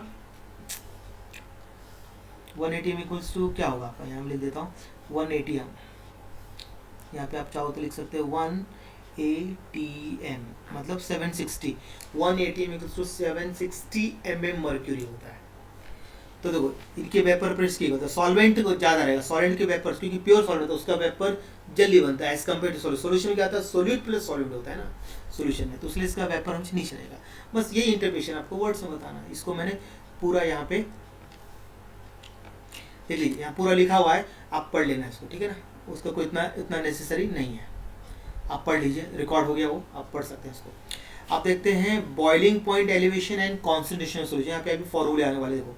तो boiling point elevation is directly देखो ना, डेल्टा डी मतलब boiling point of elevation is directly proportional to molality, small m मतलब मोलैलिटी ऑफ द सॉल्यूशन। अब इस डायरेक्टली प्रोपोर्शनल साइन को हटाने के लिए आपको कांस्टेंट लेना पड़ेगा, केबी मतलब होता है बॉइलिंग पॉइंट एलिवेशन कांस्टेंट बोलेंगे, या फिर उसको बोलते हैं मोलर एलिवेशन कांस्टेंट, या फिर उसको बोलते हैं इब्लियोस्कोपिक कांस्टेंट। ध्यान देना ये, तो डेल्टा इस साइन को हटा के केबी आती है, ये फॉर्मूला याद रखना, 1 इक्वेशन 1 काम का आपका, delta TB equals to KB into M, बराबर। मीनिंग m मतलब molarity of the solution, KB मतलब बॉइलिंग पॉइंट एलिवेशन कांस्टेंट है, या फिर उसको बोलते हैं मोलर एलिवेशन कांस्टेंट, या फिर उसको बोलते हैं इब्लियोस्कोपिक कांस्टेंट। ये तीनों याद रखना पड़ेगा। अगर मैंने m को 1 लिया तो मोलरिटी कितना 1 लिया, तो फिर आपका 1 लिया मतलब डेल्टा टीबी इक्वल्स टू केबी हो गया, ये हो गया, ऐसा हो जाएगा इक्वेशन आपका फर्स्ट, ठीक है ना। तो इब्लियोस्कोपिक कांस्टेंट इज द क्या होता है, boiling point elevation produce by 1 molar solution. ये आपको याद रखना है। बोलेगा कि व्हाट इज इब्लियोस्कोपिक कांस्टेंट, तो बोला है कि ebullioscopic constant is a boiling point elevation produced by 1 molar solution, और उसकी यूनिट क्या होगी, kg मतलब केल्विन kg पर मोल, या फिर आप लिख सकते हैं केल्विन केजी,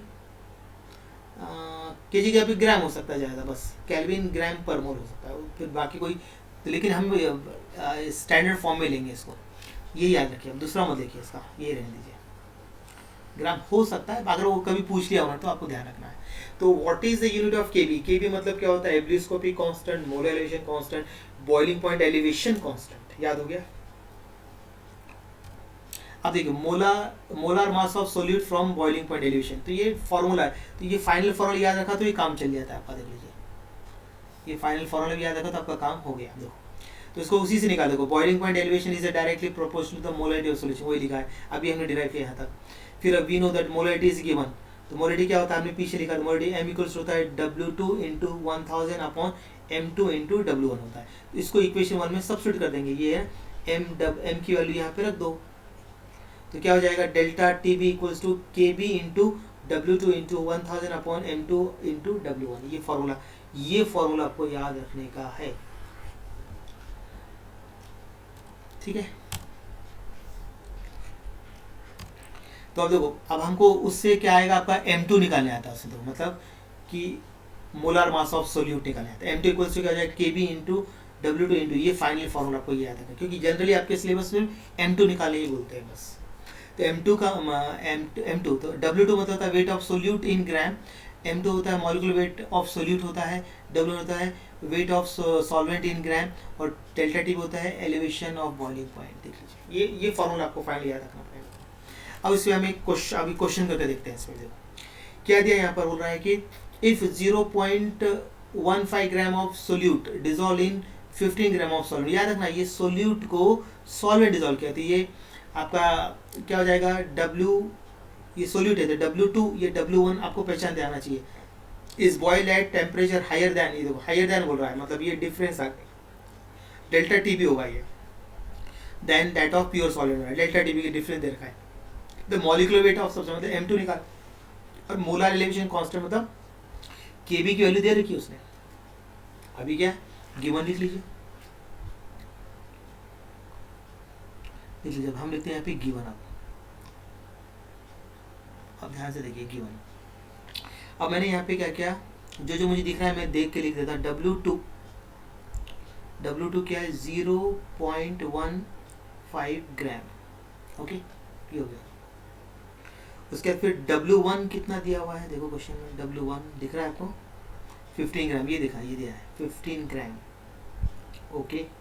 उसके बाद फिर ये डिफरेंस देखो डेल्टा टी बी, तो डेल्टा टी बी दे रखा है, कितना है delta T b 0.216 degree Celsius दे रखा है। केबी की वैल्यू दिया है ब्रैकेट में, केबी की वैल्यू कितनी दे रखा है 2.16 डिग्री सेल्सियस। तो आपको कैलकुलेट क्या करना है, M2 यहाँ पे आपको निकालना है, निकाल सकते हैं। M2 इक्वल्स टू फॉर्मूला आपको याद आना चाहिए, W2 into KB into 1000 upon, नीचे लिखेंगे W1 into delta T B, okay. अब वैल्यू लिखते जाइए, W2 की वैल्यू 0.15 है, इंटू KB की वैल्यू दे रखी है 2.16 इंटू 1000, सॉरी, ठीक है। अब देखिए यहाँ पर, अब यहाँ पे लिखते हैं इसकी वैल्यू 15 है, डिफरेंस कितना है 0.216 दिया है। अब इसको कैलकुलेट सॉल्व कर लेते हैं, इसका आंसर आता है 100 आएगा, 100 M2 कितना है 100, मतलब यहाँ पर आंसर इसका D हो जाएगा 100, कट जाएगा ना आपके सब पॉइंट पे चाहिए, इस पॉइंट से हटाइए 2 0 कट हो गए, यहाँ से आपका ये हो गया, या फिर इधर इसको इधर लाइए जाना, इसको इधर लाइए जाना, इधर लाकर है ना 1 0 यहाँ बढ़ा जाए तो ये कट हो जाएगा आपका। फिर देखो यहाँ से ये 0 आगे बढ़ाकर ये करके हटा दीजिए, यहाँ से 1 0 कट जाएगा, ये 15 से 50 आ गया 100 आ गया। ओ इजी है, कैलकुलेशन था, डिफरेंट नहीं है। चलो दूसरा क्वेश्चन देखते हैं इसका, अभी दूसरा देख लेते हैं। देखो the elevation in boiling point was, ये दे रखा है 0.52 डिग्री एलिवेशन दे रहा है, मतलब कि ये डेल्टा टी बी दे रखा है। 6 ग्राम, देखो when 6 gram of compound X was dissolved in 100 gram of water, तो ये क्या है, ये वेट ऑफ सोल्यूट दे रखा है, 100 ग्राम वाटर में डिसॉल्व कर दिया इसको, तो मॉलिक्यूलर वेट ऑफ X निकालना है, तो KB की वन क्वेश्चन आप निकालिए, वैसे कर सकते हैं अभी। हमें डायरेक्ट इसको कर लिया है, लिख दो गिवन पहले। चलिए गिवन लिख देते हैं। गिवन में क्या क्या मैं फटाफट नोट डाउन कर लेता हूँ उसका। डेल्टा टी भी दिख रहा है मेरे को, डेल्टा टी की वैल्यू है 0.52 डिग्री सेल्सियस। इसके बाद फिर मुझे दिख रहा है यहाँ पे W2 कितना है 6 ग्राम दिख रहा है मेरे को। फिर W1 कितना 100 ग्राम, 100 ग्राम वाटर दिया ना तो W1 हो जाएगा।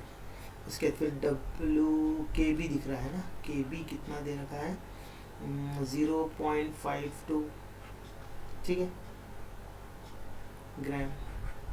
उसके बाद आपको इसमें M2 कैलकुलेट करना है। देख लीजिए फॉर्मूला जो आपका है M2 equals to W2 into KB into 1000 upon W1 into delta TB, ये लिख दिया। तो अब इसमें हम क्या करते हैं, 6 है, इसकी वैल्यू कितनी दे रखी है 0.52 दे रखा है इंटू 1000 अपॉन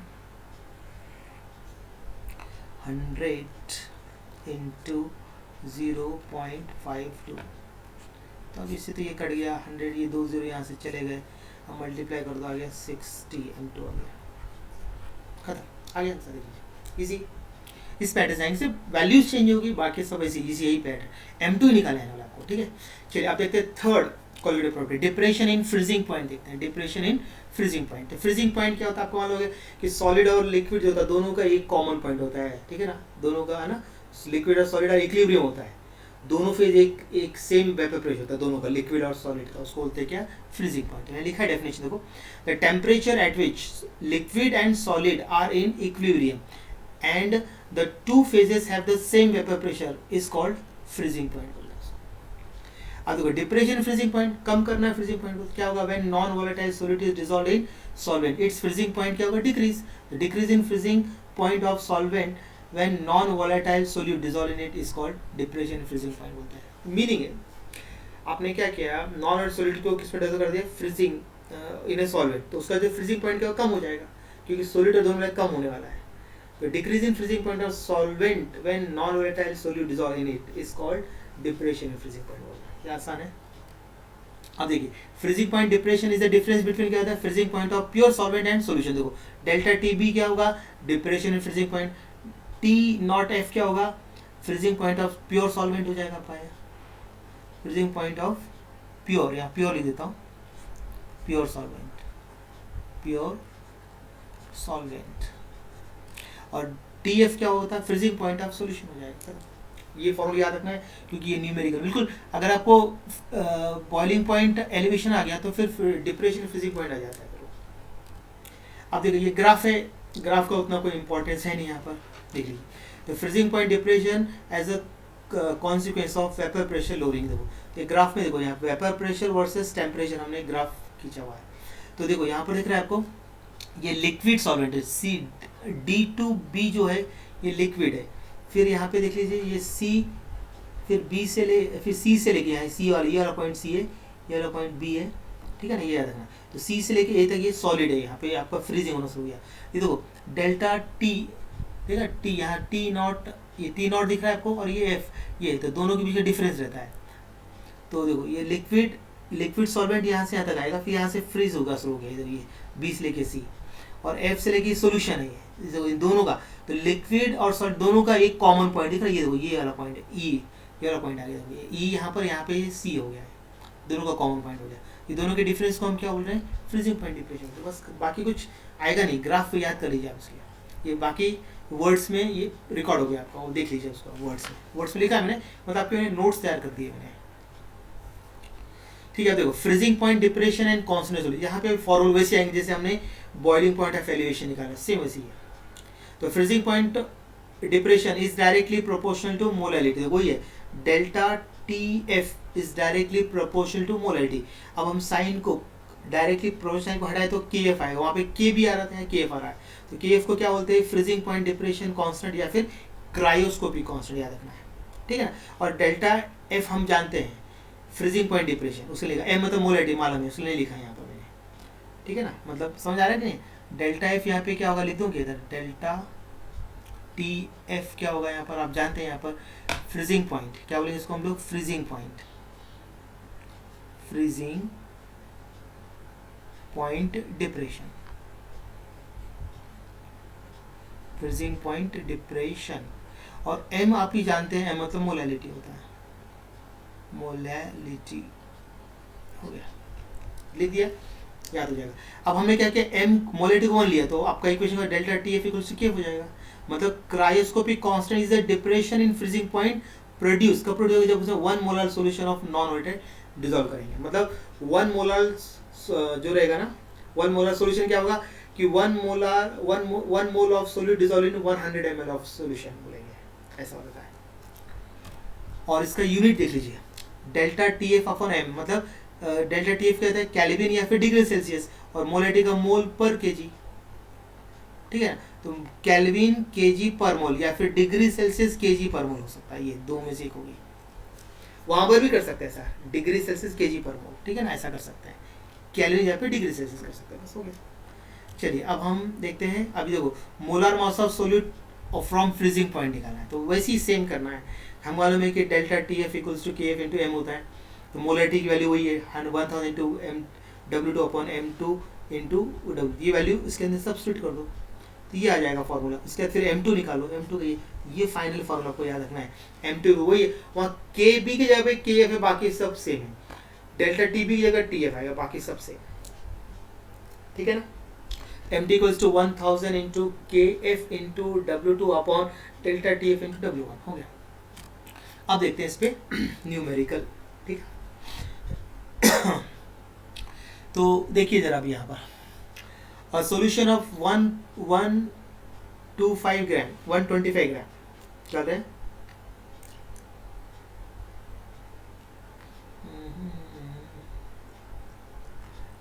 यहाँ पे थोड़ा सा मिसप्रिंट है, 1.0 है, यहाँ पे क्या करना है 1.25 कर लीजिए, ये थोड़ा मिसप्रिंट हो गया यहाँ पर, ठीक है। Of certain non volatile substance in 20 gram of क्या लिया, water, freezes at 271.94 kelvin, calculate molar मतलब molecular mass of solid, K f के लिए सब दे रखा है, केएफ गिवन है, डेल्टा टीएफ दिया हुआ है, यहाँ पे सोल्यूट का वेट दिया है और सॉल्वेंट का वेट दिया हुआ है, खत्म, कुछ है नहीं। अब लिखते जाइए फटाफट, वैसे ही गिवन देख लीजिए, तो गिवन देख लीजिए, तो W1 लिखता हूँ मैं, पहले क्या दिया है इसमें, W1 दिया है 20, तो उसको क्या करना पड़ेगा, यहाँ पे क्या केजी में, तो इसलिए इसको केजी में कन्वर्ट कर लीजिए, 20 इंटू 10⁻³ kg, या केजी लगता है इधर, ठीक है ना। उसके बाद में फिर W2 क्या है, W2 को ग्राम में रखिए आप, तो 1.25 ठीक है ना, ग्राम हो गया। उसके बाद फिर TF, ठीक है ना, फिर यहाँ पे देखते हैं TF कितना दिया है, 271.94 दिया हुआ है, ठीक है ना। फिर यहाँ पे डेल TF नॉट दिया हुआ है, 2 देना 273, ओके। और KF की वैल्यू दी हुई क्वेश्चन में 1.86 केल्विन kg पर मोल, और आपको कैलकुलेट क्या करना है, M2 निकालना है आपको, यहाँ पर ये गिवन हो गया। अब देखो डेल्टा TF नहीं दिया हुआ यहाँ पर, TF और डेल्टा TF की वैल्यू तो माइनस कर निकाल सकते हैं हम लोग, तो डेल्टा TF निकाल सकते हैं, TF निकाल सकते हैं, तो TF नॉट माइनस TF निकाल सकते हैं, 273 माइनस 271.94 कितना आ जाएगा, माइनस करके 1.06 केल्विन इतना आ रहा है माइनस करके, ओके बेटा। अब देखिए यहाँ पर डेल्टा, एक मिनट, हम डायरेक्ट फॉर्मूला लिखते हैं, M2 का लेते हैं डायरेक्ट फॉर्मूला, देखिए M2 इक्वल्स टू क्या होगा, KF into W2 okay into 1000 ले सकते हैं आप यहाँ पर अपॉन M2 इंटू W1। आपके यहाँ बहुत आसान है, वैल्यू शिफ्ट करो, ये कर लो। तो 1.86 इंटू इसकी वैल्यू कितनी दे रखी है, मैं वैल्यू डाल रहा हूँ, वो यूनिट्स देख लेना आप, अपॉन या 1000 अपॉन हो जाएगा यहाँ पे 20 इन, ठीक है ना, एक ग्राम में हो गया ना, इंटू 10⁻³ इंटू 1.06 के, ठीक है ना, ग्राम केजी का, तो यहाँ का केजी कट हो जाता है यहाँ पे ना, इसका ये जो केजी है ना, कट करने के लिए यहाँ पे लेना पड़ता है केजी में, नहीं तो कट नहीं होगा वो। तो फिर आपका पूरा मैं सॉल्व कर डायरेक्ट आंसर लिख रहा हूँ, M2 इक्वल्स टू, इसका आंसर जो है 109.6 ग्राम पर मोल होगा। तो इसका आंसर ए मैच होगा। तो ऐसा करना, कैलकुलेशन आपको आ जाएगी, उतना प्रॉब्लम नहीं है, ठीक है ना। तो अब देखते हैं दूसरा क्वेश्चन, अब एक और सॉल्व करते हैं, ठीक है ना। चलिए, तो अभी देखिए जरा यहाँ पर 45 gram of ethylene glycol is mixed with 600 gram of water में कर दिया। कैलकुलेट फ्रीजिंग पॉइंट डिप्रेशन निकालना है, फ्रीजिंग पॉइंट निकालना है, डेल्टा TF निकालना है, इसके अंदर M2 नहीं निकालना है। तो अब देखिए यहाँ पर, तो गिवन में जो जो हम फटाफट लिख लेते हैं, जो दिख रहा है हमको क्वेश्चन में, देखो W1 इक्वल्स टू 600, तो इसको भी केजी में करना है, हमेशा इसको केजी में कर दिया करो, ठीक है ना, केजी, तभी कट होगा वो।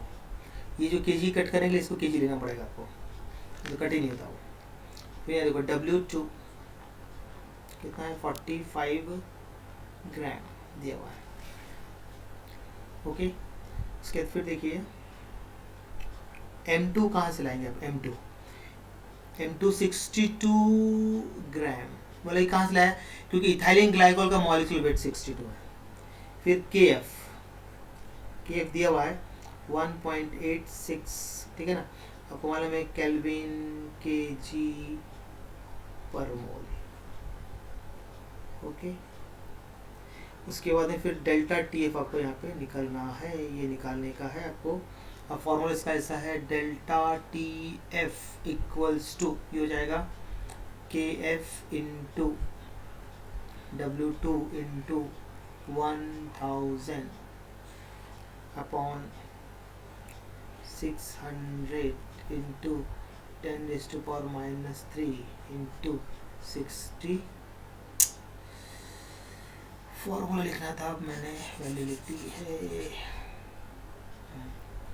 M2 इंटू यहाँ पे हो जाएगा W1। अब इस वैल्यू सब्स्टिट्यूट कर दो, इसका है 1.86, ठीक है ना, वो यूनिट लिख लेना आप, इंटू 45 ग्राम होगा ये, अपॉन इंटू 100 मतलब 1000 अपॉन 600 इंटू, आप इसको 1000 लिख रहे थे, यहाँ पे ज़रूरत भी नहीं पड़ेगी ना, इसको मत लिखिएगा, एक काम कीजिए,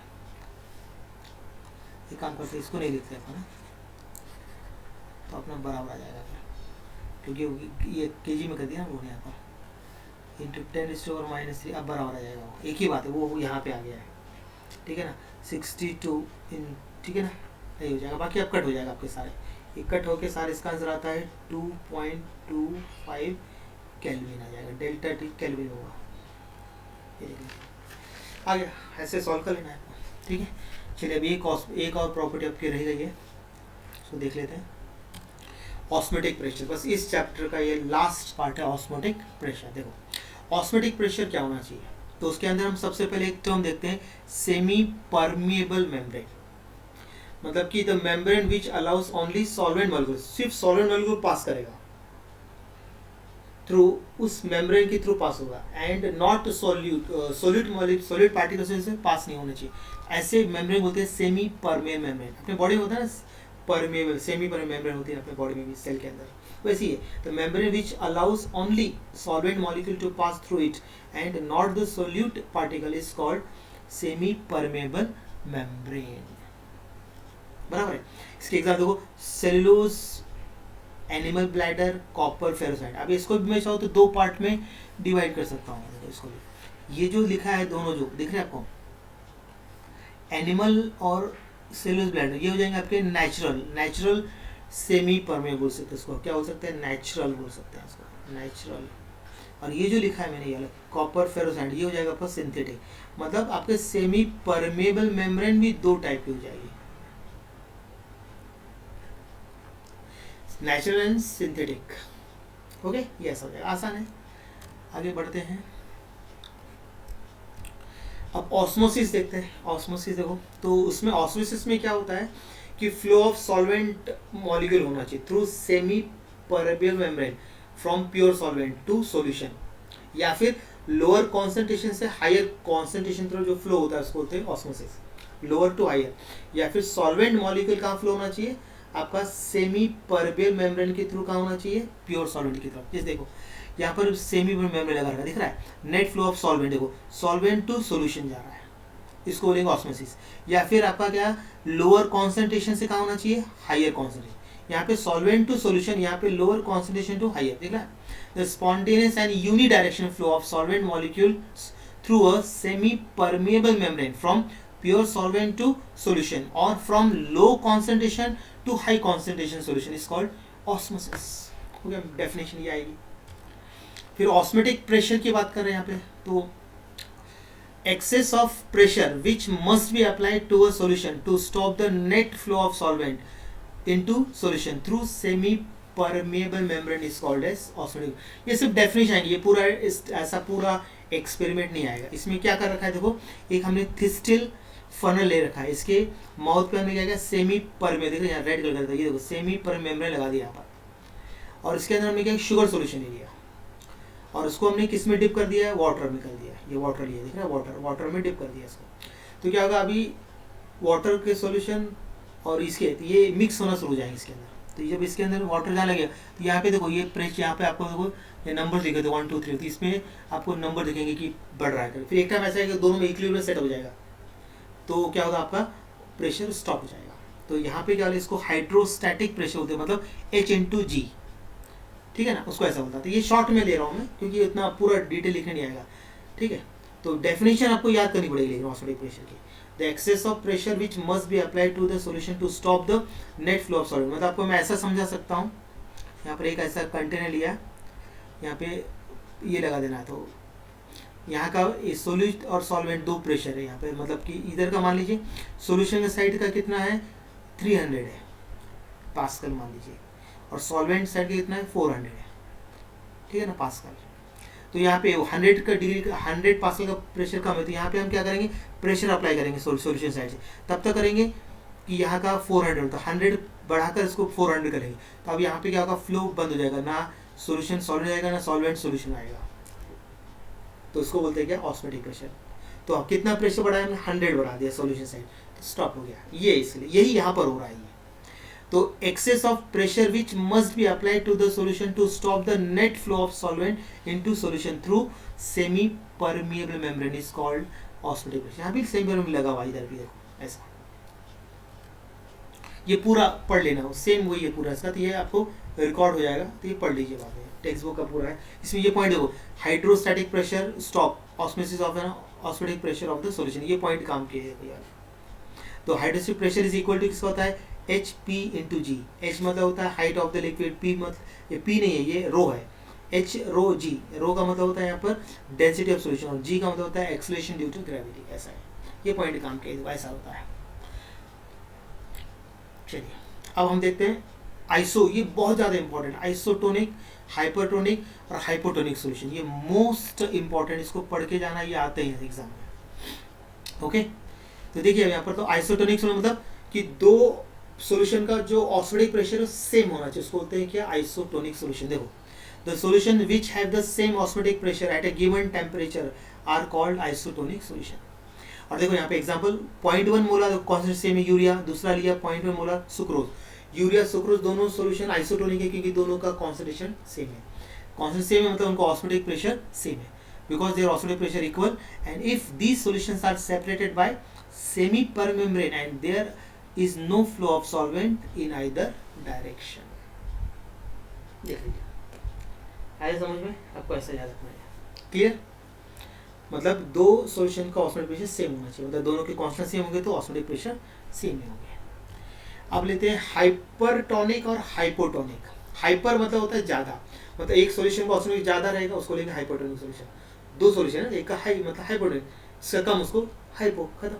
देखो हाइपरटोनिक मतलब the solution having higher osmotic pressure than other solution is called hypotonic solution. और हाइपोटोनिक मतलब होता है the solutions having lower osmotic pressure than other solution is called hypotonic. इसे एग्जांपल दो, if osmotic pressure of sucrose solution is higher than that of urea, तो इसका मतलब होगा सुक्रोज सॉल्यूशन हो गया हाइपरटोनिक टू द यूरिया, और urea हो जाएगा हाइपोटोनिक टू द सुक्रोज। पर डीजे सिंपल। अब देखते हैं osmotic pressure and concentration of solution. देखो अब इसे फॉर्मूले याद रखने हैं। देखो फॉर वेरी डाइल्यूट सॉल्यूशन तो ऑस्मोटिक प्रेशर ऐसा होगा, pi equals to N2 into R into T upon V, ये फॉर्मूला याद रखना है। वी का मतलब होता है volume of solution in DMQ होगा या फिर लीटर होगा। N2 मतलब moles of non volatile solute है। R मतलब होता है गैस कांस्टेंट इक्वल, इसकी वैल्यू याद रखना 0.8206 DMQ एटम पर केल्विन पर मोल, ठीक है ना। और यहाँ पर अगर हमने N2 अपॉन V के जगह पे हमने क्या लिया, मोलरिटी ले लिया, तो यहाँ पे हो जाएगा M, ये जो फर्स्ट इक्वेशन जो आपकी फर्स्ट इक्वेशन वो ऐसा हो जाएगा, पाई इक्वल्स टू MRT हो जाएगा, ये फॉर्म हो जाएगा। और देखिए अब molar mass of solution for osmotic pressure निकालना है, तो पाई इक्वल्स हमको मालूम है N2 into R into T upon V। तो यहाँ पर आपको मालूम है कि if the mass of solute V litre of solution is कितना लिया W2 and it's molar mass कितना लिया M2, देन N2 इक्वल्स हो जाएगा W2 अपॉन M2, तो ये रख दिया है W2 अपॉन M2। तो आपका ये फॉर्मूला मेन है, M2 equals to W2 into R into T upon pi into V, ये फॉर्मूला याद है। इस पर नहीं मिलेगा सीधा ये फॉर्मूला, इसका डेरिवेशन करने की जरूरत नहीं, ये फॉर्मूला याद करना है बस, खत्म। ठीक है, चलो अब हम देखते हैं इस पे क्वेश्चन। अब ठीक है, क्वेश्चन क्या दिया है, 0.20 litre of an aqueous solution of protein contain 1.26 gram of protein. तो osmotic pressure of such solution at 300 kelvin is found to be कितना है, 2.7 इंटू 10⁻³ ATM दिया हुआ है। कैलकुलेट मोलर मास, मतलब सब दिया है, प्रेशर दिया हुआ है, वॉल्यूम दिया हुआ है, और क्या, ठीक है ना, आर की वैल्यू दी, सब दिया हुआ है। ओके, अब ABCD में से हम निकाल सकते हैं। तो पहले हम गिवन लिख लेते हैं, यहाँ पे क्या क्या है गिवन, ठीक है। तो V की वैल्यू कितनी दी है यहाँ पर, 0.20 लीटर, लीटर होगा या फिर DMQ होगा, ठीक है ना। उसके फिर W2 की वैल्यू कितनी दे रखी है यहाँ पर, 1.26 ग्राम दिख रहा है मेरे को, ठीक है। उसके फिर R की वैल्यू कितनी दी हुई है, 0.082 लीटर ATM मोल, मतलब पर मोल पर केल्विन, ये लिख दिया हमने। उसके बाद में फिर टेम्परेचर कितना दिया हुआ है एट 300, टेम्परेचर कितना दिया है 300 केल्विन। उसके बाद पाई की वैल्यू कितनी दे रखी है, 2.7 इंटू 10⁻³ ATM दे रखा है। और आपको कैलकुलेट करना है यहाँ पर M2 कैलकुलेट करना है, देख लीजिए। अब वैल्यू फॉर्मूला लिख देते हैं, क्या है, M2 equals to W2 RT upon pi V, ये फॉर्मूला है आपका। अब वैल्यू सब्स्टिट्यूट कर दो उसके अंदर, मैं वैल्यू डालता हूँ, देखो W क्या लिखिए 1.26 इंटू, डायरेक्ट लिख रहा हूँ ग्राम, ठीक है, ग्राम लिख देता हूँ जाना, इंटू इसकी वैल्यू कितनी है 0.082, इतना ले रहा हूँ, लीटर में दिया, लीटर लिख रहा हूँ, लीटर ATM मोल मतलब पर मोल पर केल्विन इंटू टेम्परेचर कितना दिया है 300 केल्विन दिया हुआ है, ठीक है ना, काफ़ी बड़ा है। अपॉन क्या करेंगे, नीचे लिखते हैं 2.7 इंटू 10⁻³ ATM इंटू 0.20 लीटर। तो लीटर से लीटर कैंसल, ATM कैंसल हो जाएगा, ठीक है ना। केल्विन से केल्विन ये कैंसिल हो जाएंगे आपके। ओके हो गया सब करके पूरा सॉल्व करके मैं इसका आंसर आ रहा है 57, कैलकुलेटर से कर लिया मैंने, 557,000 ग्राम पर मोल बचता है। देखो ग्राम पर मोल ही बचेगा, बाकी सब यूनिट्स कैंसिल हो जाएंगे। देखो आगे इसका आंसर ए आएगा। देखो ऐसा। और एक क्वेश्चन है देखो इसके अंदर अभी लास्ट है, तो उसी पैटर्न कर रहे हैं। Osmotic pressure of sucrose solution is found to be कितना दे रखा है 2.8 atm at 298 kelvin. Calculate the mass of sucrose present in 0.4 litre of solution, R की वैल्यू दे रखी है। इन चार में से कोई आंसर आपको बताना है। तो गिवन हम लिख देते हैं यहाँ पर क्या क्या है गिवन। देख लीजिए अब मुझे पाई की वैल्यू दिख रही है, कितनी दी है पाई की वैल्यू 2.8 atm दे रखा है, ठीक है। उसके बाद में v की वैल्यू दे रखी है यहाँ पर कितना है 0.4 लीटर। उसके बाद में टेम्परेचर दिख रहा है मुझे, टेम्परेचर है 298 केल्विन। उसके बाद फिर आपकी क्या निकालने बोल रहा है ऑस्मोटिक, कैलकुलेट मास निकालने बोल रहा है M2 W2 बोला, मास बोला है, मास ऑफ सुक्रोज W2 निकाला है, M2 नहीं निकाला है। M2 वैल्यू अब सुक्रोज की लिखनी पड़ेगी। सुक्रोज की कितनी है, सुक्रोज का फॉर्मूला C12H22O11, तो टोटल इसका है 342 ग्राम पर मोल लिख दिया मैंने। ये सुक्रोज का है, ये किसका है लिखा है मैंने सुक्रोज है, लिख देता हूँ सुक्रोज का मॉलिक्यूलर वेट, मॉलिक्यूलर वेट लिखा है, ठीक है ना। उसके बाद में फिर हमको कैलकुलेट क्या करना है W2 करना है। अब फॉर्मूला लिखते हैं W2 इक्वल्स टू, देखो फॉर्मूला अब चेंज हो जाएगा, पाई ऊपर चले जाएगा, pi into M2 into V ऊपर हो गया अपॉन, यहाँ पे लिखते हैं R इंटू T। अब देख लीजिए 2.8 atm इंटू M कितना है 342 ग्राम पर मोल। यूनिट से लिखने का था, कैंसिल करके आपके यूनिट आ जाते हैं इसमें 0.4 लीटर अपॉन 0.082 लीटर एटमॉस्फेयर पर मोल पर केल्विन इंटू 298 केल्विन। तो अभी सब कैंसिल करके मैं डायरेक्ट आंसर लिख दिया, आप निकाल लीजिए 15.67 आएगा यहाँ पे ग्राम, ये आ गया इसका वेट W2 आ गया। अब कैलकुलेट कर लीजिए, सब करके लीटर लीटर कैंसिल हो जाएगा, ठीक है ना। उसके बाद ये केल्विन केल्विन कैंसिल हो जाएंगे, इसके पर मोल ये कैंसिल हो जा रहा है, ATM ये कैंसिल हो जा रहा है। देखो सिर्फ आपका ग्राम बचता है, बस हो गया पूरा करके। चलिए अब देखते हैं रिवर्स ऑस्मोसिस किसको बोलना चाहिए, रिवर्स ऑस्मोसिस, ठीक है। थोड़ा सा रह गया अभी चैप्टर एंडिंग पे। अभी रिवर्स ऑस्मोसिस मतलब कि क्या होता है, जो सॉल्ट वाटर है, जो आपका सी का वाटर हो या फिर आपके बोरिंग का पानी हो, तो देखो यहाँ पे सॉल्ट वाटर भर दिया है, यहाँ पे फ्रेश वाटर आ रहा है, ये सेमी पर है, बीच में क्या लिखा है ये सेमी पर। तो यहाँ पे क्या होता है pressure greater than osmotic pressure होगा तब होना है, रिवर्स हो जाएगा। मतलब कि सलाइन वाटर से आपका प्योर वाटर इधर आ जाएगा फ्रेश, यहाँ से ना सलाइन वाटर, इसमें ना सॉल्ट यहाँ रह जाएंगे, सॉल्ट यहीं रह जाएंगे आपके सॉल्ट, ठीक है ना। यहाँ से आपका सॉल्वेंट मतलब वाटर इधर आके, फ्रेश वाटर इधर आके जमा होना शुरू हो जाएगा, और बाद यहाँ कलेक्ट कर लेते खत्म। मतलब direction of osmosis can be reverse by applying a pressure larger than osmotic pressure, ठीक है ना, ये आपको याद रखना है। ये तो फिगर बेसिस का ये है। The pure solvent then flow from solution into pure solvent through semi-permeable membrane, and this phenomenon is called reverse osmosis बोलते हैं, RO इसको बोलते हैं शॉर्ट में। Fresh water and salt water are separated by semi-permeable membrane, and when pressure larger than osmotic pressure of the solution is applied to the solution, pure water from salty water passes into fresh water solution through membrane। हो गया, आसान है। अब last part आप देखते हैं colligative properties of electrolytes. अब आपका चैप्टर खत्म हो रहा है।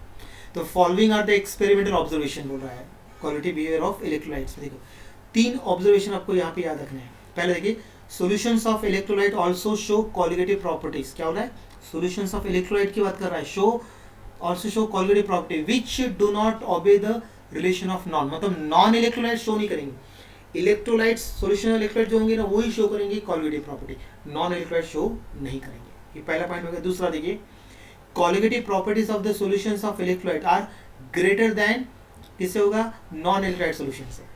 लेकिन दोनों का कांस्टेंट सेम रहने दो, तो कॉलिगेटिव प्रॉपर्टी ऑफ सॉल्यूशन जो होगा इलेक्ट्रोलाइट, उसका जो होगा कहते हैं कॉलिगेटिव प्रॉपर्टी जो होगा वो किससे ज़्यादा होगा, आपका नॉन इलेक्ट्रोलाइट सॉल्यूशन, जबकि दोनों का कांस्टेंट सेम हो सकता है, कोई फर्क नहीं पड़ेगा।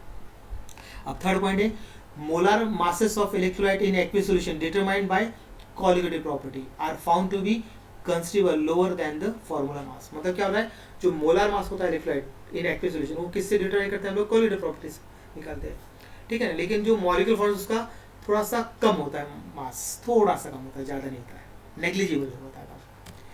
और देखो colligative properties of electrolyte solutions are higher than non electrolyte, ये तो सीधे कॉलिगेटिव प्रॉपर्टी जो भी होता है इलेक्ट्रोलाइट का वो किससे ज़्यादा होता है, नॉन इलेक्ट्रोलाइट से।